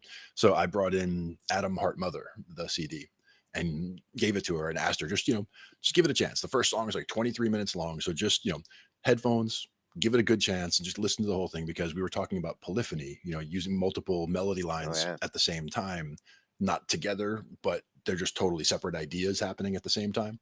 And in that song, there's a couple of spots where there are perfect examples of polyphony. So when I played it for her, when I came in the next class session the next week, the song was playing as we walked in, instead of like the usual classical music that was playing. And the class is like, oh, what is that? I'm like, that's Pink Floyd. And they're like, yeah, right. I'm like, Student has become the teacher. I was just opening her eyes to something that she hadn't seen before with them, because she, had only heard certain songs and didn't like what she had heard and just dismissed it out of hand, but hadn't heard the experimental stuff from the early days. Yeah, and for music teachers and appreciators like that, that's where they should go for their Pink Floyd. The more commercial stuff and radio stuff later isn't a full example of how experimental they really were. Yeah, and I mean, not everybody knows this, but this poster behind me here, these are Pink Floyd albums. Yeah. And the oldest is Piper at the Gates of Dawn, and Saucer Full of Secrets, two of the oldest albums from Pink Floyd, and they have a lot of that more. Some of it is more experimental sound, but some of it is also just them kind of finding their sound as well. So he doesn't just play a Pink Floyd fan on TV; he actually is one. Oh yeah, absolutely. For sure. Well, they are one. I think one of the most influential overall across all the musicians out there. They probably had more influence than any other band I can think of at this point. I just really love the soaring guitar style, the selective use of notes, the use of long pauses and long notes, like all that kind of thing really adds to the gravity to me of the music. Yeah. One other band, the Beatles. Oh, Between Pink Floyd and the Beatles, one of them is king of influence for the majority of musicians. I think a lot of people would say the Beatles, but that's the thing is it is a kind of a personal taste thing. Yeah. I think commercially overall, the Beatles might have an edge, but the musicians, especially guitarists, bassists, synth guys like me, you can't ignore like the Pink Floyd effect. Yeah, good stuff. So we got another Freshie channel here at Notes from the Archives. Considering like the discussion he's bringing here, I can't wait to go through and see if he's got more of these thinkers when it comes to music philosophy. Because I've asked this question about like experimental music. Is it a necessary evil? Is it even possible? Especially nowadays. I don't know how you could define experimental music in 2025 the same way that we used to call the synthesizers doing weird shit without time, and that was our experimental music when we were kids. Now it's so much beyond that. Mhm. And in some cases, people are doing, instead of doing music in 4/4 time or in 6/8 time, they're doing music in 17/14 time, and you're like, why? Yeah. Well, that's where I've seen some of the experimenting. It's like, oh, we're just going to change the time signature, which, to something that makes sense. Hopefully, that's the important thing. You mean I got to count 18 beats in my head? Yeah. And then only play 17 of them. That's the trick. Okay, I could have done it if it was all 18, but I don't think I can do 17. I will say one of the bands that we work with, one of the things they like to do in one of the songs is he'll go, okay, give it to me, 9 times. And then da, da, da, da, da, da. And like everybody in the band, he'll be like, oh, gotcha. He'll pull the James Brown on people because he will get somebody when he's doing 9 times or 7 times or 11 times. You're going to get one of the horn players, maybe. It's like playing that game, red light, green light. Yep. You're out. Mm-hmm. I want to see who's the last orchestral musician sitting. It's a violin player, the first violin. Of course.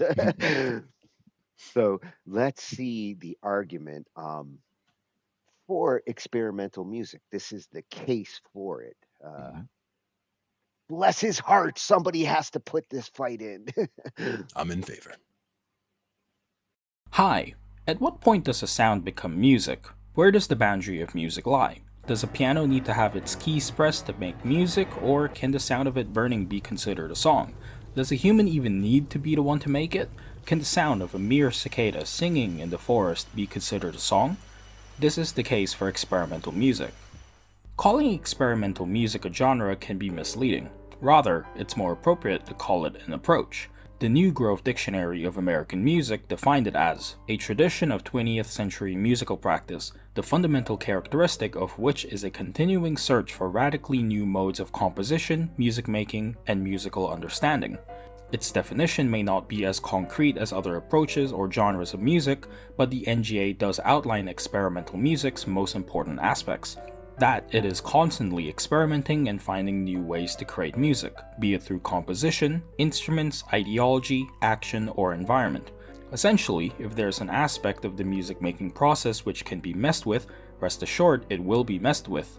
As the NGA says, this is in contrast to conventional contemporary music, which may not be as bold and eccentric as its experimental counterparts. Experimental music can manifest itself in any genre you can think of, as musicians of all stripes and backgrounds has always had the urge to experiment in some form or another. Really though, just like contemporary art, modern forms of experimental music can trace its roots to art movements from the early 20th century. In a ravaged post-World War I Europe, artists across the continent were pushing the boundaries of what we call art and beauty. Italy's futurists created art which looked towards an ideal future, one filled with speed, dynamism, violence, and rapid technological advancements. And their music reflected it. Futurist composer Luigi Russolo wrote the seminal Futurist music manifesto, The Art of Noises, which argued that because the human ear has been accustomed to the sounds of industry and the hustle and bustle of the city, music too should reflect the energy of everyday life. To create his visions, he crafted instruments called intonarumori, which created sounds resembling industry machinery and the general noise pollution of a city, precursors to the various industrial and noise acts later into the century. Dada, the art movement which questioned the very meaning of art and stripped it bare of its pomp and embracing nonsense, irrationality, and chance, too experimented with music. The likes of Erik Satie and Igor Stravinsky took inspiration from Dada's aesthetics and incorporated its radical playfulness into their compositions, sometimes even writing music for Dada conventions. And so too did Dada poet Hugo Ball, creating sound poems made out of gibberish to highlight the similarities of intelligible sounds and nonsense. But once World War II came crashing into Europe and left yet another horrific scar onto the continent, many pre-World War II art movements had emigrated to North America by then, and it was game-changing. Particularly in New York, where an entire generation of artists took influence from many pre-World War II movements and channeled it in their works. This New York school of art included paintings, poetry, dance, and of course, music. This group included heavy hitters like John Cage, Christian Wolff, Earl Brown, and Morton Feldman. Taking influence from Dada's childlike improvisation, the futurists' embrace of noise, and the surrealists' love for the abstract, they transformed the way future composers approached music. But as the century went on and America's rock and roll started gaining more and more influence on the global zeitgeist, the kids would walk away from the European-centric ideas of the New York school and embrace something completely new. Those kids will come up later. Through the 60s, it was the jazz cats which defined experimental music. The likes of Ornette Coleman, Cecil Taylor, and John Coltrane, who mixed jazz's improvisation with the atonality and noise of the New York school. Free jazz would eventually become free improvisation, and influence an entire generation of experimenters. I wonder who has a video all about free jazz and its influence. Oh right, me. But throughout the 60s, there too was the Fluxus movement, which saw composers like Ben Patterson and Yoko Ono craft pieces resembling simple instructions which anyone of any skill could do. And the resulting pieces always teetered the boundaries of inane noise and music. Musicians like power electronic pioneers Whitehouse would further these Fluxus ideas into their own twisted compositions. And come the 70s, it was the youths, with punk rock which defined the era's experimental scene. This was unlike its predecessors. In came gangs of punks who rejected European composing influences and gravitated to the likes of Chuck Berry and the plethora of noisy Merseyside beat bands. Mixed with America's imperialist wars, the UK failing its own people, and the general discontent and malaise of the youth, you have the perfect recipe for a bunch of punks making really loud, abrasive, and anti-establishment music. Although tame by today's standards, the likes of Wire, Joy Division, and Patti Smith made a lot of noise. This eventually made way to the highly influential No Wave.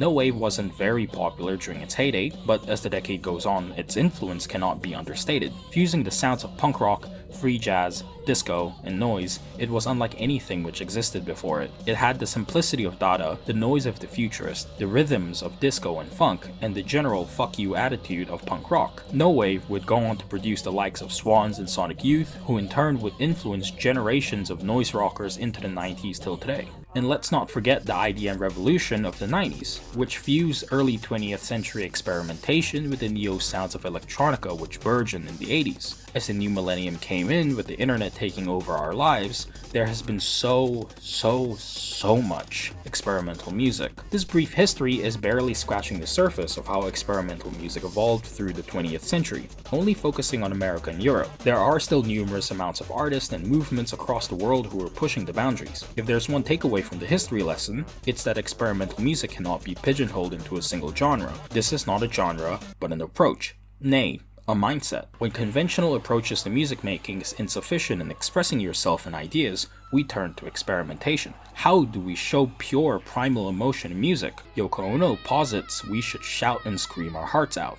How do we depict the chaos and filth of the world? Throbbing Gristle in the No Waivers suggests we peel music back to its absolute limits and create noise. How do we show the deconstruction of music? Anea Lockwood says to burn an upright piano, and in the process, it deepens our understanding and perception of what music is. Because what is music if not a bunch of waves vibrating gas, liquids, and solids? The fundamental difference between the sound of a guitar strumming and a police siren is not too far apart. There's a reason why dictionaries attempting to narrow down the description of music is very abstract and generally falls flat. Take for example the Cambridge Dictionary's attempt, describing it as a pattern of sounds made by musical instruments, voices, or computers, or a combination of these, intended to give pleasure to people listening to it. This forgets albums like Broken Hearted Dragonflies, a record by producer Tucker Martin, an album which is solely comprised of sounds from insects in a forest where he presents the sounds they create as something truly alien. Also, what is pleasurable?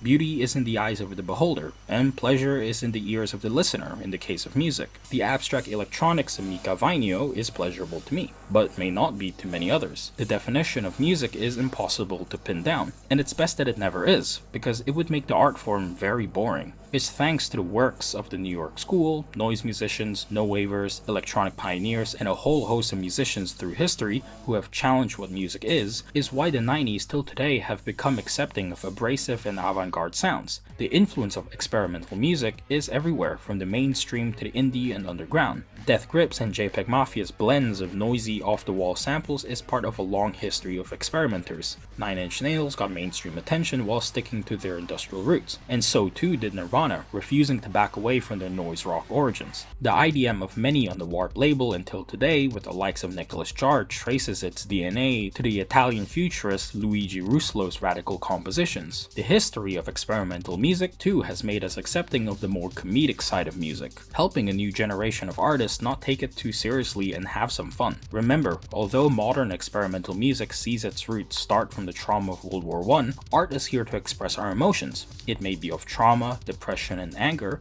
or sometimes just plain whimsy. Dadaist compositions tended to have fun with their childlike approach to art, and in turn helped liberate many would-be experimenters in the mid to late 20th century like Captain Beefheart. Perhaps is why Uno Miles isn't all too insane for us modern listeners. Although he isn't intentionally being experimental, you can't help but see the traces of Hugo Ball's sound poems and Dada in the way he raps. And when John Oswald angered record labels with his cheeky Plunderphonics records, it laid the groundwork for the numerous parody music mashups which has littered the internet and gave Neil C. Suriga a career. Experimental music comes in all forms, from ripping up pieces of paper, creating walls of noise with your guitar, putting nuts and bolts in your piano, sampling pre-existing music and twisting it to your vision, or just saying gibberish. It may not be crowd-pleasing, but it was never meant to do so. This approach to music making was created to liberate, to allow artists to question everything about music. What's the proper way to play piano? Why is a police siren not considered music when a trumpet making a similar sound is? Why does a song need legible lyrics when it's just noise? What's the use of rules in music? So,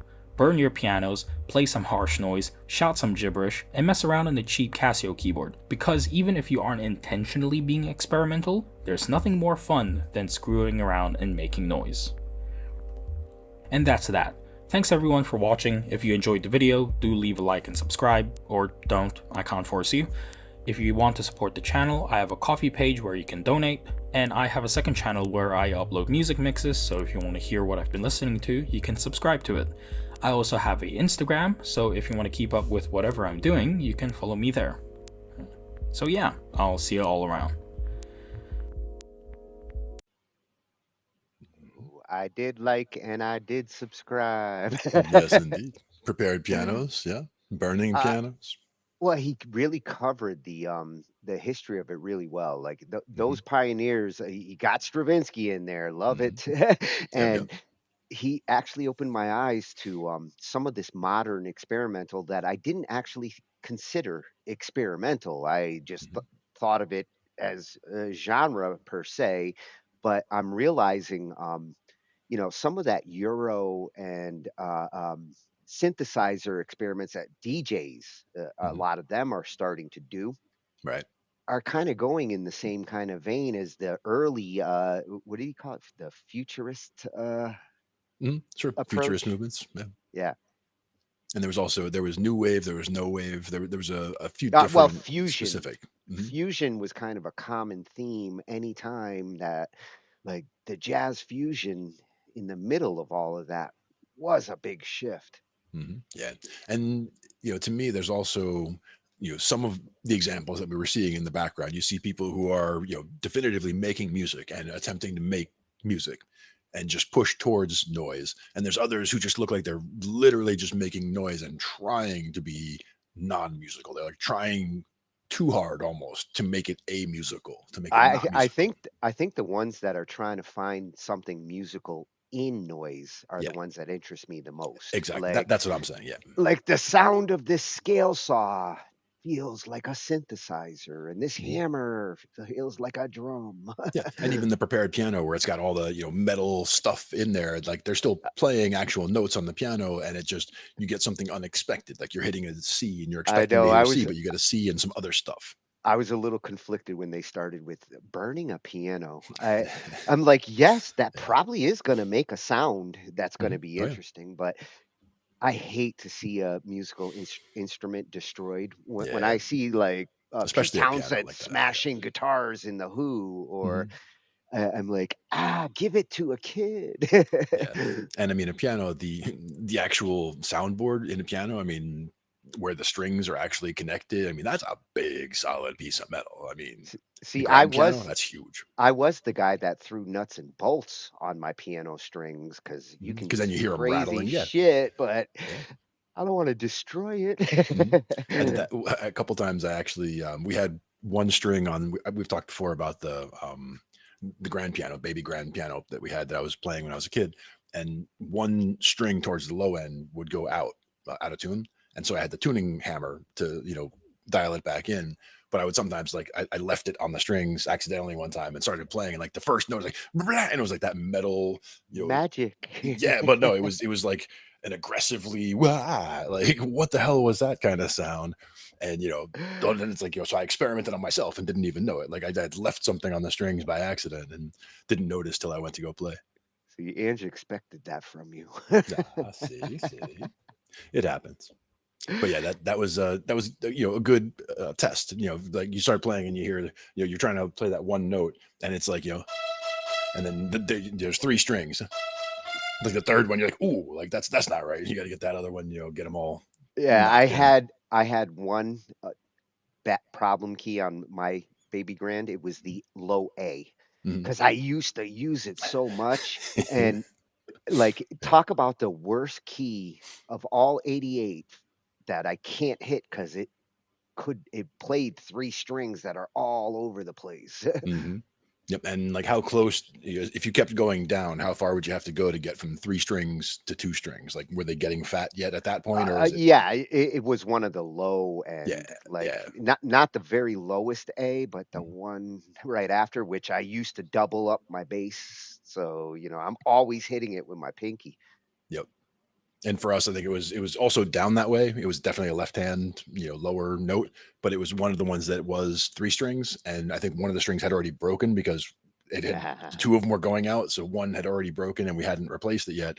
And so I was tuning in, the one that was in the middle, I guess. So like the one was normal, and the other one I would have to just crank it in, and then I could play fine. And then a day or two would go by, and I would just dial it back. It's like tuning a guitar, but normally you don't have to do that with a piano. So that was No. one of those things where I think it was just because they had gone to the oversized tuning pegs already, and it had just been, it was that old. The piano had really been around for a while. So Yeah, if I have a problem note like that, that's where I'm making horror music. Yeah. It's supposed to sound like that. Sure, yeah. The detuned piano, or you do the Western saloon sound, because that was Yeah, also well, like the old-timey sound. Yeah, yeah. then I need the whole piano to sound like that. Yeah, exactly. Exactly. So, at notes from the archives, awesome. Re Look back on the history of experimental, from classical to jazz to whatever we're calling it these days. Exactly. And now we're going to get some advice from a doctor, and it's Mhm. for you. Dr. Bass, let's see. Your doctor wants you to play this bass. Yes, indeed.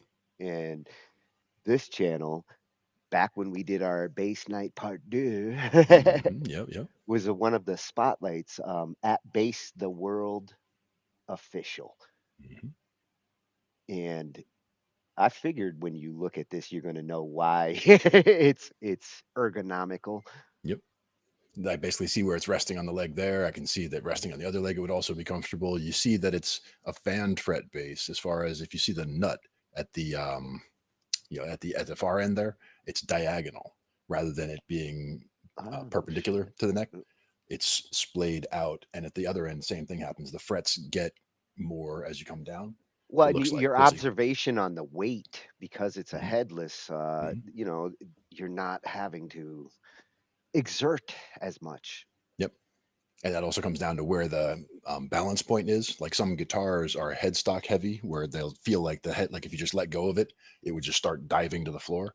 Where with no headstock, it would not be heavy like that. It would probably be headstock light. But they also probably just have it well balanced where they mount the strap. Oh, and if you were wearing glasses, you'd be on his shirt. There you go. They're in the other room. I'll go get them. Well, while you do, we're going to see why this one gets the prescription. Definitely. This is a crazy bass. It's super lightweight, extremely comfortable to play, and can get you everything from sweet, calm harmonies up to the heaviest of heavy bass tones. Let's check it out.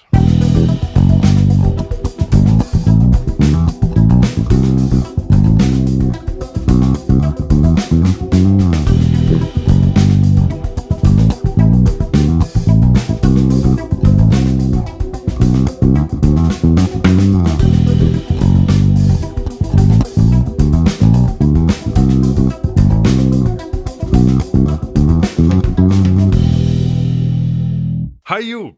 Yes, you come a bit closer, let's get cozy. Welcome to Bass the World. My name is Gregor Fries, and playing this rather unique design from Sweden is Frank It today. I've also invited a chiropractor to join us for this episode. This bass has some interesting ergonomic properties that we will discover together later on in the video. So if you have back issues, arthritis or anything like that, this video is especially interesting for you. But also everyone else, you don't need to wait until you get these issues to take care of yourself. But first, Frank.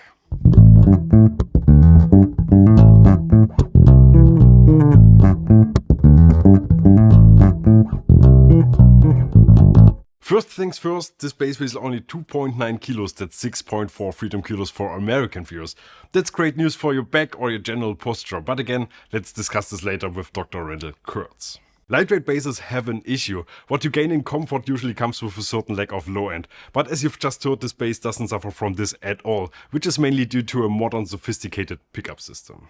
The Strandberg Bodenbass standard comes with Fishman Fluence pickups, which are next level in every sense. These are two humbuckers with a pickup voicing switch to shape them in different directions. The first position gives you passive pickups with a classic fat and round sound. Position 2 is active and provides a full frequency range and full dynamics. Number 3 is active with a mid contour. Let's try them all out.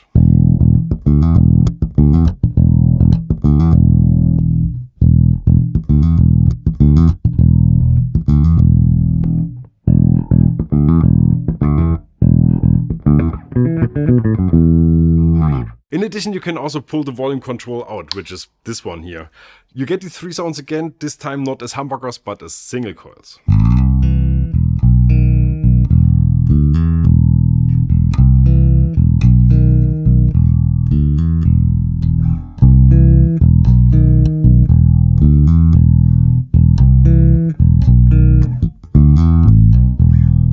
For full disclosure, the volume difference is a bit higher than what you've just heard. I brought them a bit closer together in post-production. The preamp is a 2-band EQ with controls for treble and bass, and the first one next to the volume is the pickup balance. And now let's move on to the woods.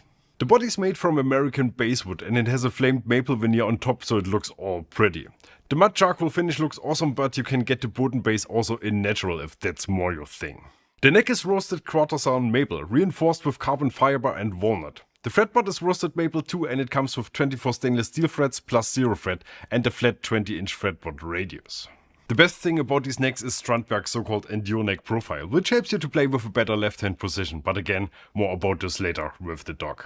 This bass comes with a very nice kickback and the best set of tools I've seen in a while, even with earplugs so your partner doesn't leave you during the honeymoon phase with this beauty. Now I want to play you a little thing we've recorded with Frank, arguably one of the best things we've ever recorded on this channel. A very unique technique he uses live as grand finale for his slap bass solos. Enjoy.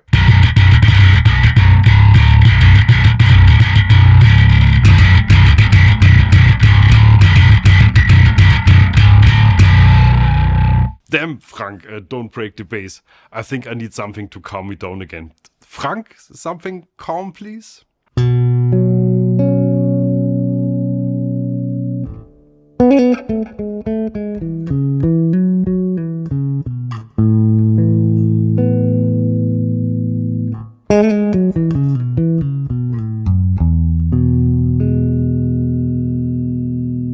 So now let's get to the final part. Let's catch our appointment with the bass doctor. Hi Randall, so who are you and what's your profession? I am Dr. Randall Kurtz. I'm a chiropractor, acupuncturist, bassist, and I specialize in the prevention and treatment of injuries to musicians, a topic on which I write books, lecture, and I also serve as a consultant and in development on ergonomic products for the music industry. Welcome. So what are the typical issues the bassists you're treating are struggling with? One of the main things that I see in bassists especially is unnecessary bending of the wrist.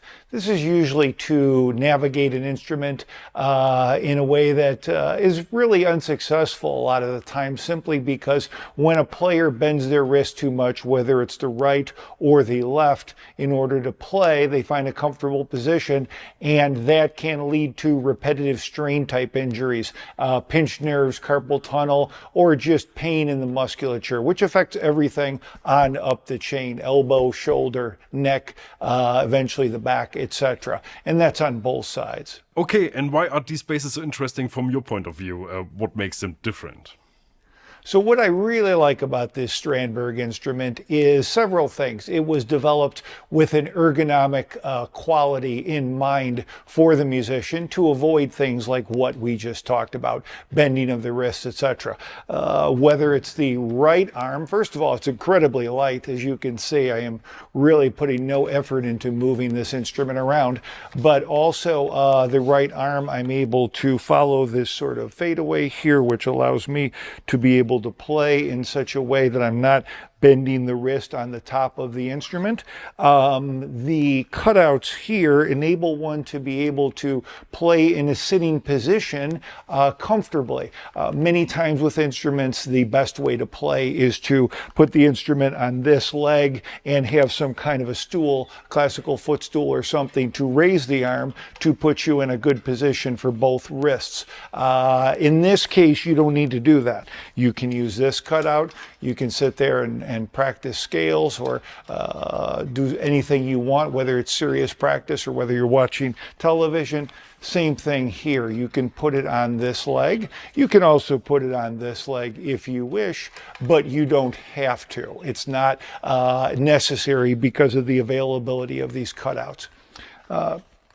When I am playing this instrument, the biggest feature about this is the Endure neck, which is a Strandberg proprietary neck in which the back is sculpted in such a way that there's almost like a ledge here. If you look here, you'll see that it kind of goes like this and down the length of the entire neck. That enables one to be able to play in such a way that their thumb is going to follow the neck, and it is going to become entrained into the brain and then to the fingers and to the body in such a way that it guides your hand to the best position. In other words, your thumb doesn't have to come up over the neck or doesn't have to go way down like that. Again, bending the wrist like we talked about earlier. It follows this pre-designed pattern, which allows one to be able to easily navigate the length of the neck and have their hand follow and be in the most advantageous position at all times. Thanks for joining me in this video, and thanks for your insight into this topic. Thank you, Bass the World and Strandberg, for having me today. It was a great pleasure to be here, and I wish you all the best always. I hope this was useful to you. If you want to learn more about this bass, maybe even buy one, or get in touch with Dr. Randall Kurtz, you can find links to everything in the video description. That's it from me. Thanks for watching, and bye-bye. Bass the World. Nice. Man, he's got that professor voice. Absolutely. I feel like I just took a college course. that ledge he's talking about on the back of the neck. Most necks have that rounded profile on the back, where it's just the smooth round profile on the back. Well, didn't you recognize it's a strata? Strandberg, yeah. Yeah, you picked up on that, like. Like you said, those cutouts, that's unique. Like when you see that somewhere, those cutouts and the headless, that really jumped out at me.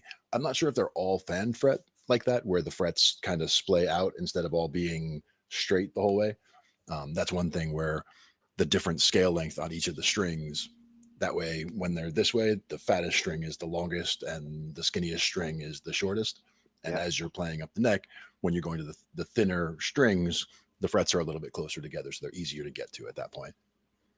But it's one of those things that also has 24 frets. It's a 5-string bass with 24 frets, which is the same as the ESP bass I use over one of the studios. Isn't 24, 25 as far as you can go?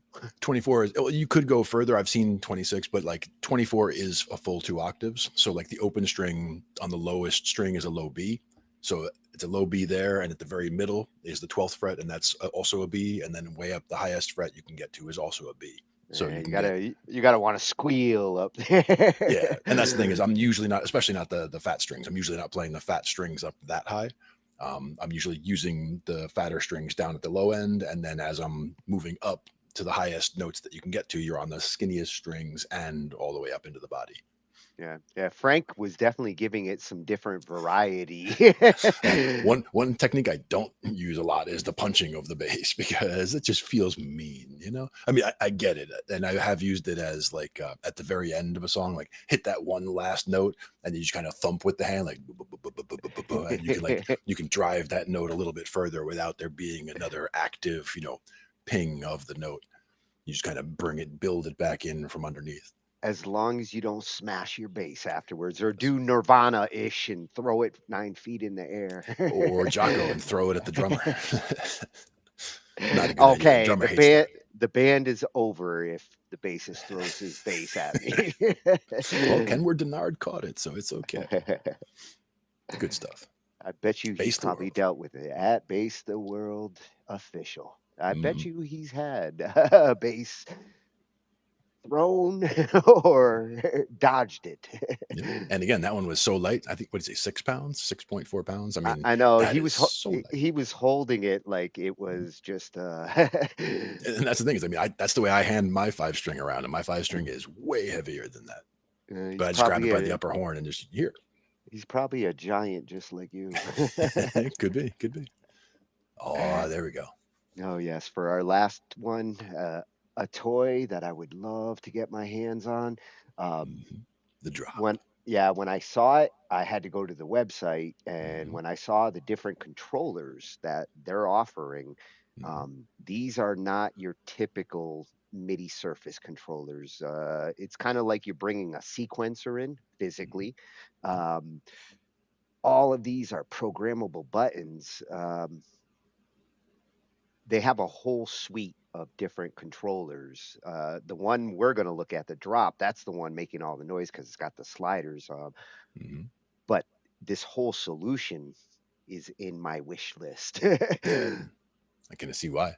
And it did look like there were multiple modules, right? Like as far as you would connect together or use different modules for different things. yeah, they've got this Oxy, and the drop is. These look more like something I could utilize for step sequencing and also for video editing. I could see utilizing programmable buttons here to speed up the whole video editing workflow. But this drop is the first one in my MIDI controllers. If it's not that Presonus that I've been eyeing, Right. this is the other one that offers feature for feature everything, plus a couple of unique ones that the Presonus doesn't have. Yeah. Now the Presonus, we just went and hooked the Studio Live 32 back up over at the studio out in Pennsylvania there. We had taken the board out to go to one of the gigs out at the baseball stadium, and then we brought it back over and hooked it back up in the studio, got everything back to the snake and all that, got everything all back in nice. But now it's a matter of getting the drums all wired back up next time around. So we'll do that next week. Yeah. We figured we'd get the board in and get a little jam session going. Next week, we'll get the drums back.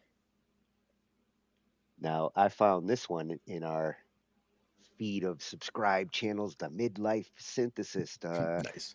Yeah, we looked at this site a couple months back for one of the gear reviews, and great reviews on gear, covers everything that it does. And that's at Midlife Synthesis over on YouTube. This is the drop, the OXI, I think that's the company, OXIinstruments.com. This is their new surface controller that you can basically do all the mixing you have to do with your mouse on a physical surface. And what connections do you see in the top there? Does that look like all 1/8 inch? On the back, I USB-C? see either 1/8 inch or, let me see if they have the. Yeah, it looks too small to be any XLRs at all, I think. Not that it would need them, just saying. Yeah, there's usually like a back view. That's all right. I'm sure it'll go over it in the video too. Yeah, they don't actually have it on their website yet. I think it's that new. Like, I just started seeing it pop up. I do see 1/4 inch here, or those are 1/8 inch. Probably 1/8. It looks like it's quite small, so it's probably 1/8 inch would be my guess. I will find the back of that as we watch, or they might actually show it. I didn't. I'm sure they will. That's just me getting ahead of us. Damn it! I already want one. Yeah. That's me getting ahead of us. Make it 2. Get me 2, Utah. Give me 2. Squared. This video is rated G for gas. This is Newsight's drop, and at the risk of sounding overly enthusiastic, it is by far the most exciting MIDI parameter controller I've reviewed since I started this YouTube channel. It is an insanely customizable, highly playable, and ultimately satisfying tool for music making, live playing, and improvisation that offers a level of precise control and room for creativity that I can only compare to the Octatrack, but without the heavy learning curve or weird electron lingo. In this video, I want to show you what it is, what it does, and why I haven't been able to put it down since it got here. For full disclosure, Newsight sent me Drop at no cost for review, but they're not sponsoring this video and have no oversight into what I say or don't say here. This video does have a sponsor, the good folks at Analog Cases, but more on them a bit later. If you're already subscribed, huge welcome back, my friend. If this is your first time here, Hi, welcome to the Midlife Synthesis. Let's get started. Okay, so right out the gate, the amount of available controls here is massive.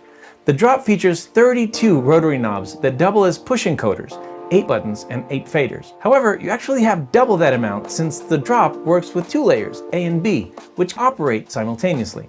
These controls can have up to 8 MIDI targets each. So for example, you could control up to 8 different synths filter cutoffs by turning just one knob. That's all well and good, but what really sets the Drop apart isn't the sheer amount of available control. It's the clever way in which you can manage and automate several of those controls at once for insane musical outcomes. But I'll explain them in full detail when we get to that. The Drop comes in a sturdy metal casing with black and gold highlights. It feels absolutely premium, and I for one really dig the aesthetics. On the back, the Drop has a dedicated power input, 2 USB ports, one of which can be used to power the unit from a laptop or power brick, microSD CV in and out, 4 TRS MIDI ins, and 4 TRS MIDI outs. A really smart feature here is that the MIDI outputs can be set to be either TRS Type A or TRS Type B, which, if you suffer the headache of incompatible TRS types, it is kind of a lifesaver. On the left side of the front panel, you get this handy dandy knob that controls the speed of the jump transitions, which I'll demo in just a second. Right next to that knob are the control buttons for play, stop, tap tempo, as well as jump, drop, and snapshot edit menus. The button grid under that serves for both saving and launching snapshots, as well as inputting notes, which can be set to a scale or played chromatically. When set to DAW control, it can also launch clips in Ableton, for example. Finally, at the very bottom left, you have the fully colored main screen.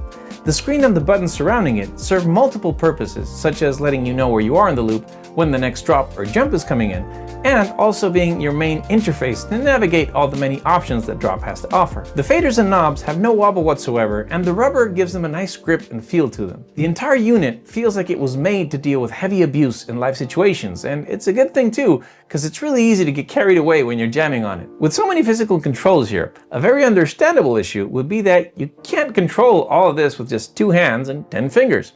And that's where the genius of the snapshot comes in. The concept of the snapshot itself is not a new idea. It's pretty much the same thing as a scene on an Octatrack or a parameter snapshot on Native Instruments machine, if I'm not mistaken. A snapshot will record the state of every parameter on the drop, like every fader and knob position, as well as the button on and off states. And the cool thing is you get 20 banks of 20 snapshots, and you can morph between them, either automatically with a jump or a drop, or manually, much like the Octatrack. These can be used to act as something as simple as a safety net, where you allow yourself to explore and experiment on a live set and have a quick way of returning to a safe state of your performance. Or it can be used to create amazing transitions, moments of tension and release, and as the name suggests, well-timed drops in your music. There are 2 ways of making these transitions, which are called jumps and drops. Jumps are triggered by selecting a snapshot, and the time it takes for the transition to take place is controlled with this knob I mentioned before. That means that the jump from one snapshot to another can either be immediate, or you can stretch it out for a considerable while.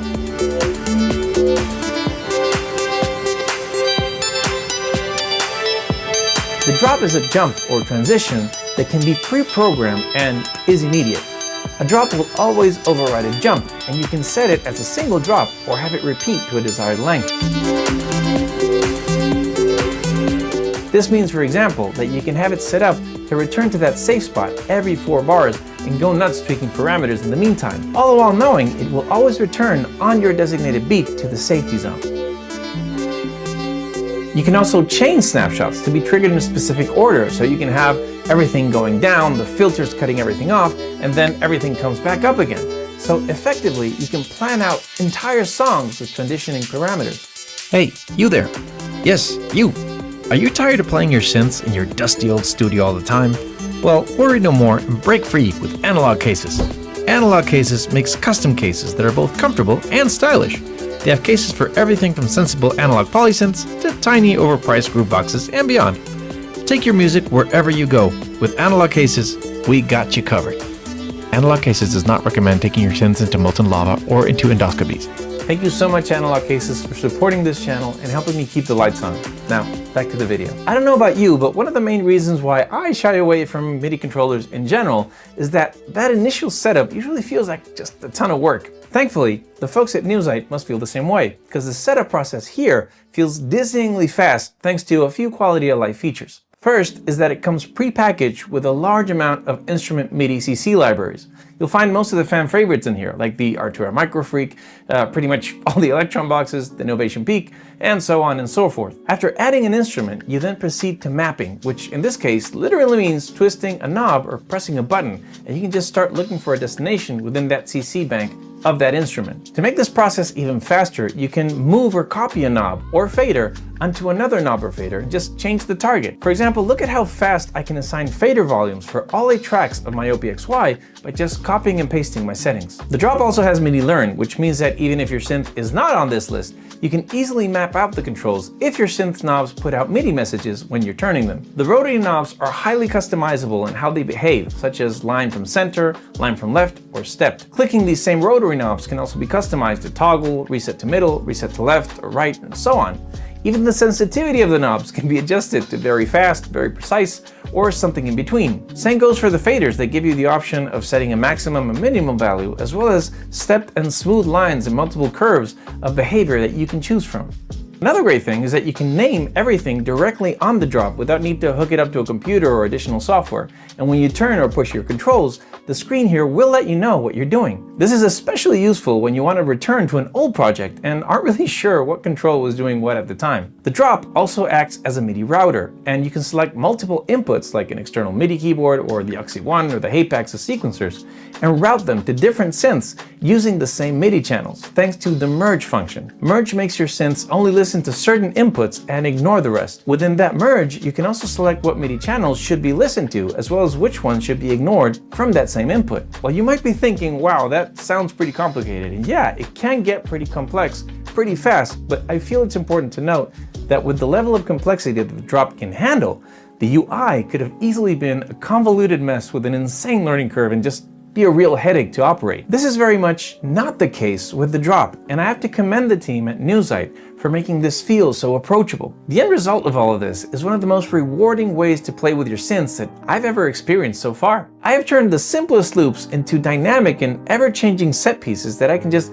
tweak around for literally hours, all the while having just a great time. And I have to say, when playing your MIDI controller is more fun than playing on your PlayStation 5, you know you got a winner. I've been using the drop for a few weeks now, and though I technically have the hang of it, I still feel I'm only beginning to discover all the possibilities it offers with its flexible mapping and inspired transition mechanics. I really feel this is going to be a staple of live sets in the years to come, and I think anyone remotely interested in performing with synthesizers should really give this a shot. As always, thank you so much for watching. I hope you found this video useful, or at least entertaining. Have a great week. I'll see you next time.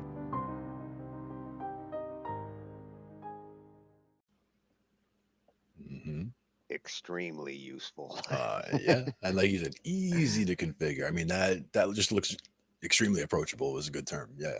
Well, and his point at the end there about like it could have been a convoluted mess. I have a couple of them in my room. MIDI controllers, especially when you get to this level, have been convoluted messes up till now. The programming approach that this takes and learning, like if it can learn quick and you can set up everything that you need to talk to on the other controllers, the Presonus mixing board you deal with, this is the kind of device that talks to everything else. Yeah. And the built like a tank, that's also very important in my book too. I mean, it's got to feel solid, right? And when things get shrunk down, when they get shrunk down smaller and smaller, they're usually getting to feel kind of cheesy, but that looks solid. The one thing I'm confused about is the input ports. Those 1/8 inch, the choice to go 1/8 inch. Man, those I are think the of it, flimsiest of the cables. I think of it the same way as those, we talked about those Matrox Millennium cards way back when, with the big high density connectors, because they were trying to do, quad screens on computer setups, but on a very small card. So the card itself just had a very high density connector that came out to a Hydra cable to 4 other video connectors for you to hook up monitors to. Same idea here, where those TRS connectors could all just be small 1/8 inch, and then if you need to adapt out to something else, But I hate my big issue with the little 1/8 inch is that the tips, and they're so easy to break. They're the most problematic. Like a good 1/4 inch plugged in, and you're not constantly plugging and unplugging it all the time, lasts forever. An 1/8 inch, especially because they tend to be ones people plug in, unplug, and do it every day, they wear out fast. Yeah. And if this was the kind of thing that you're taking out gigging and hooking up and unhooking every single time, absolutely, you would probably end up with, like you're saying. But again, it does look like a solid tank piece. So I could also see it being totally fine with that. But again, I could see it just being one of those things where if you were to try to build the same device, but build it with the larger connectors in there so that you can do something cool. And for performance, like performance ruggedness versus, I can see this in my studio. That's for what I was going sure. to say. I would definitely put it in the studio, but I could also see the use case for using it out live. But Oh, yeah. there would always be concerns, but minimizing the footprint and maximizing the usefulness of what you get. And I think this does the best job of any that I've You seen know in who a I long would time. see using this in performance mode? Yeah. DJs. Yeah. DJs tend to have that nice, like a laptop. Some of Mhm. them have two, and just a few little pieces of mobile gear, whether it's a little keyboard or, I mean, this has like sequencing possibilities, uh, triggering arpeggiators. Mhm. How you program these knobs and these sliders and what they do for a DJ Mhm. And might that's the not thing be is a volume slider. for me, this is like overkill for a DJ because this has like way more functionality than they need. They would be able to use it just fine, but I think that it would also, I'd rather have more options that I don't yeah, use yeah, than like, damn, I wish my gear could do it. yeah. It's like having, if you have a keyboard and you wish it had, rhythms in it and it doesn't, or you wish it had more sounds and it only has 10 or whatever. It's you get the right tool for the job. And is this the right tool for every situation? No, but is this the right tool for your studio? And is it the right tool for certain people on stage? Absolutely. Because of its the ability to customize it, the ability to store samples and scenes, automated mixing scenarios. Um, it's about 900 bucks, but for everything it actually does, I really thought I was just going to get me a nice automated control surface. Mhm. That's the dream. I want to bring up a mix and it's my mixer moves. Mhm. This adds a sampler, a sequencer, the ability to actually program every control to do whatever you want to a computer or to another MIDI device. Yeah. And a whole chain of MIDI devices from what it looked like there. And like you said, when you really get complicated with it, it can get complicated, but Mhm. it shouldn't have to be super complicated to connect it to your computer and bring up your cakewalk or whatever and mix with it. And even just looking at the scene where he had it, the backed away camera view where you could see all the different controllers and you see the step sequencer at the bottom. Like Yeah, yeah. you see it running and you know exactly what's happening. You can see just by glancing at it, like, okay, doom doom doom doom, like all the different things that are getting triggered right there. Yeah, and that layout is what I would see a DJ Mhm. bringing to the like event and look, I got this controller for all the sequencing and arrangement. I got this controller for all the leveling and See, I could see a, somebody a like laptop. I could see somebody like Rebele doing something like Oh, that whole absolutely. setup, just because for him it's like, okay, I'll only get this beat set up with this, and then boom, just set that off, and then go to the other part of the song. He uses that 505 and Yeah. its looping abilities and it, this does everything that 505 does because it does have a built-in looper. It has a built-in sampler, the ability to load in all of that. This does what the 505 does with more knobs. hmm Yeah, and that's the question: is somebody like him? I could see him really pushing what this can do as far as using it in Yeah. a live environment, because he has all that experience using the 505 and the other series of those controllers before that. Oh, you hear that? Hook Rebele up, news it. That's right. Yeah, he'd be the guy to send it to. He's the one who convinced Joe to get his 505. I remember. Like I he remember. saw him in action with it, and he's like, "Damn, I could Mhm. use one of those." Absolutely. Who couldn't? I mean, the one I have is the where is he? He's down there. The double, not the triple, not the quadruple. Like I think Joe had the 505 and the 3, and I think the one I had Yeah. is the 2. Yeah, he went through a couple of generations during that period. He's like, Mhm. I thought this was going to be enough, but I need more channels. Yep. More channels, more controls. And that's why it's good to actually check out like these kinds of reviews Mhm. before you like spontaneously buy a solution Mhm. to make sure that it's really going to cover. And it's better to have the attitude like I'm not doing this right now, but if I could do it, maybe I should spend $100 more and get this version that has that additional feature. I'm also a big fan of going to a music store and putting my hands on it. Is another Oh, one. yeah. The feel test is the one that it's the most important to me, but not being close to a music store anymore. I'm probably going to get my next keyboard without actually like field testing it. Yeah. Now, keyboards are one where I would be less worried about it than stringed instruments. Stringed instruments, I feel there's more variability from one instrument to another, and the feel of this Les Paul will be different than the feel of that Les Paul, whereas much more so than the feel between this Casio and that Casio, where they should have a certain amount that's just the same.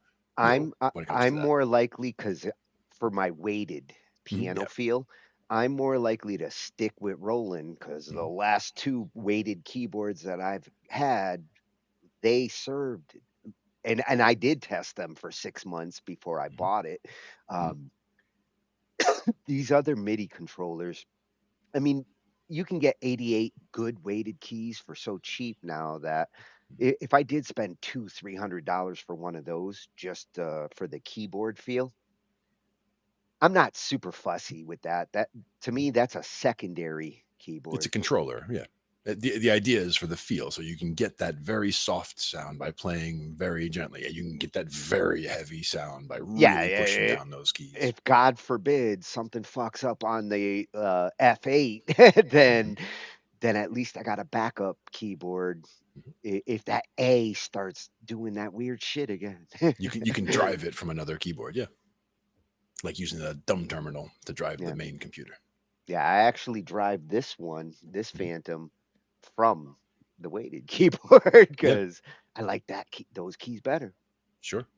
And the dynamics, that's again, for me, that's the big difference with the weighted keys is the dynamics of how quietly you can play and how loudly you can play and how much of a difference there is in the staccato as well. And there are times where, depending on the type of music that I'm working on, sometimes I do want the springy, bouncy synth plastic keys Exactly. because the weighted keys don't really help to do like Bon Jovi's Runaway. You don't want to do that on weighted keys. It's too much work. Exactly. And that's another one that we were talking about, that sus2 and the sus4. Like there's some of that going on in there too.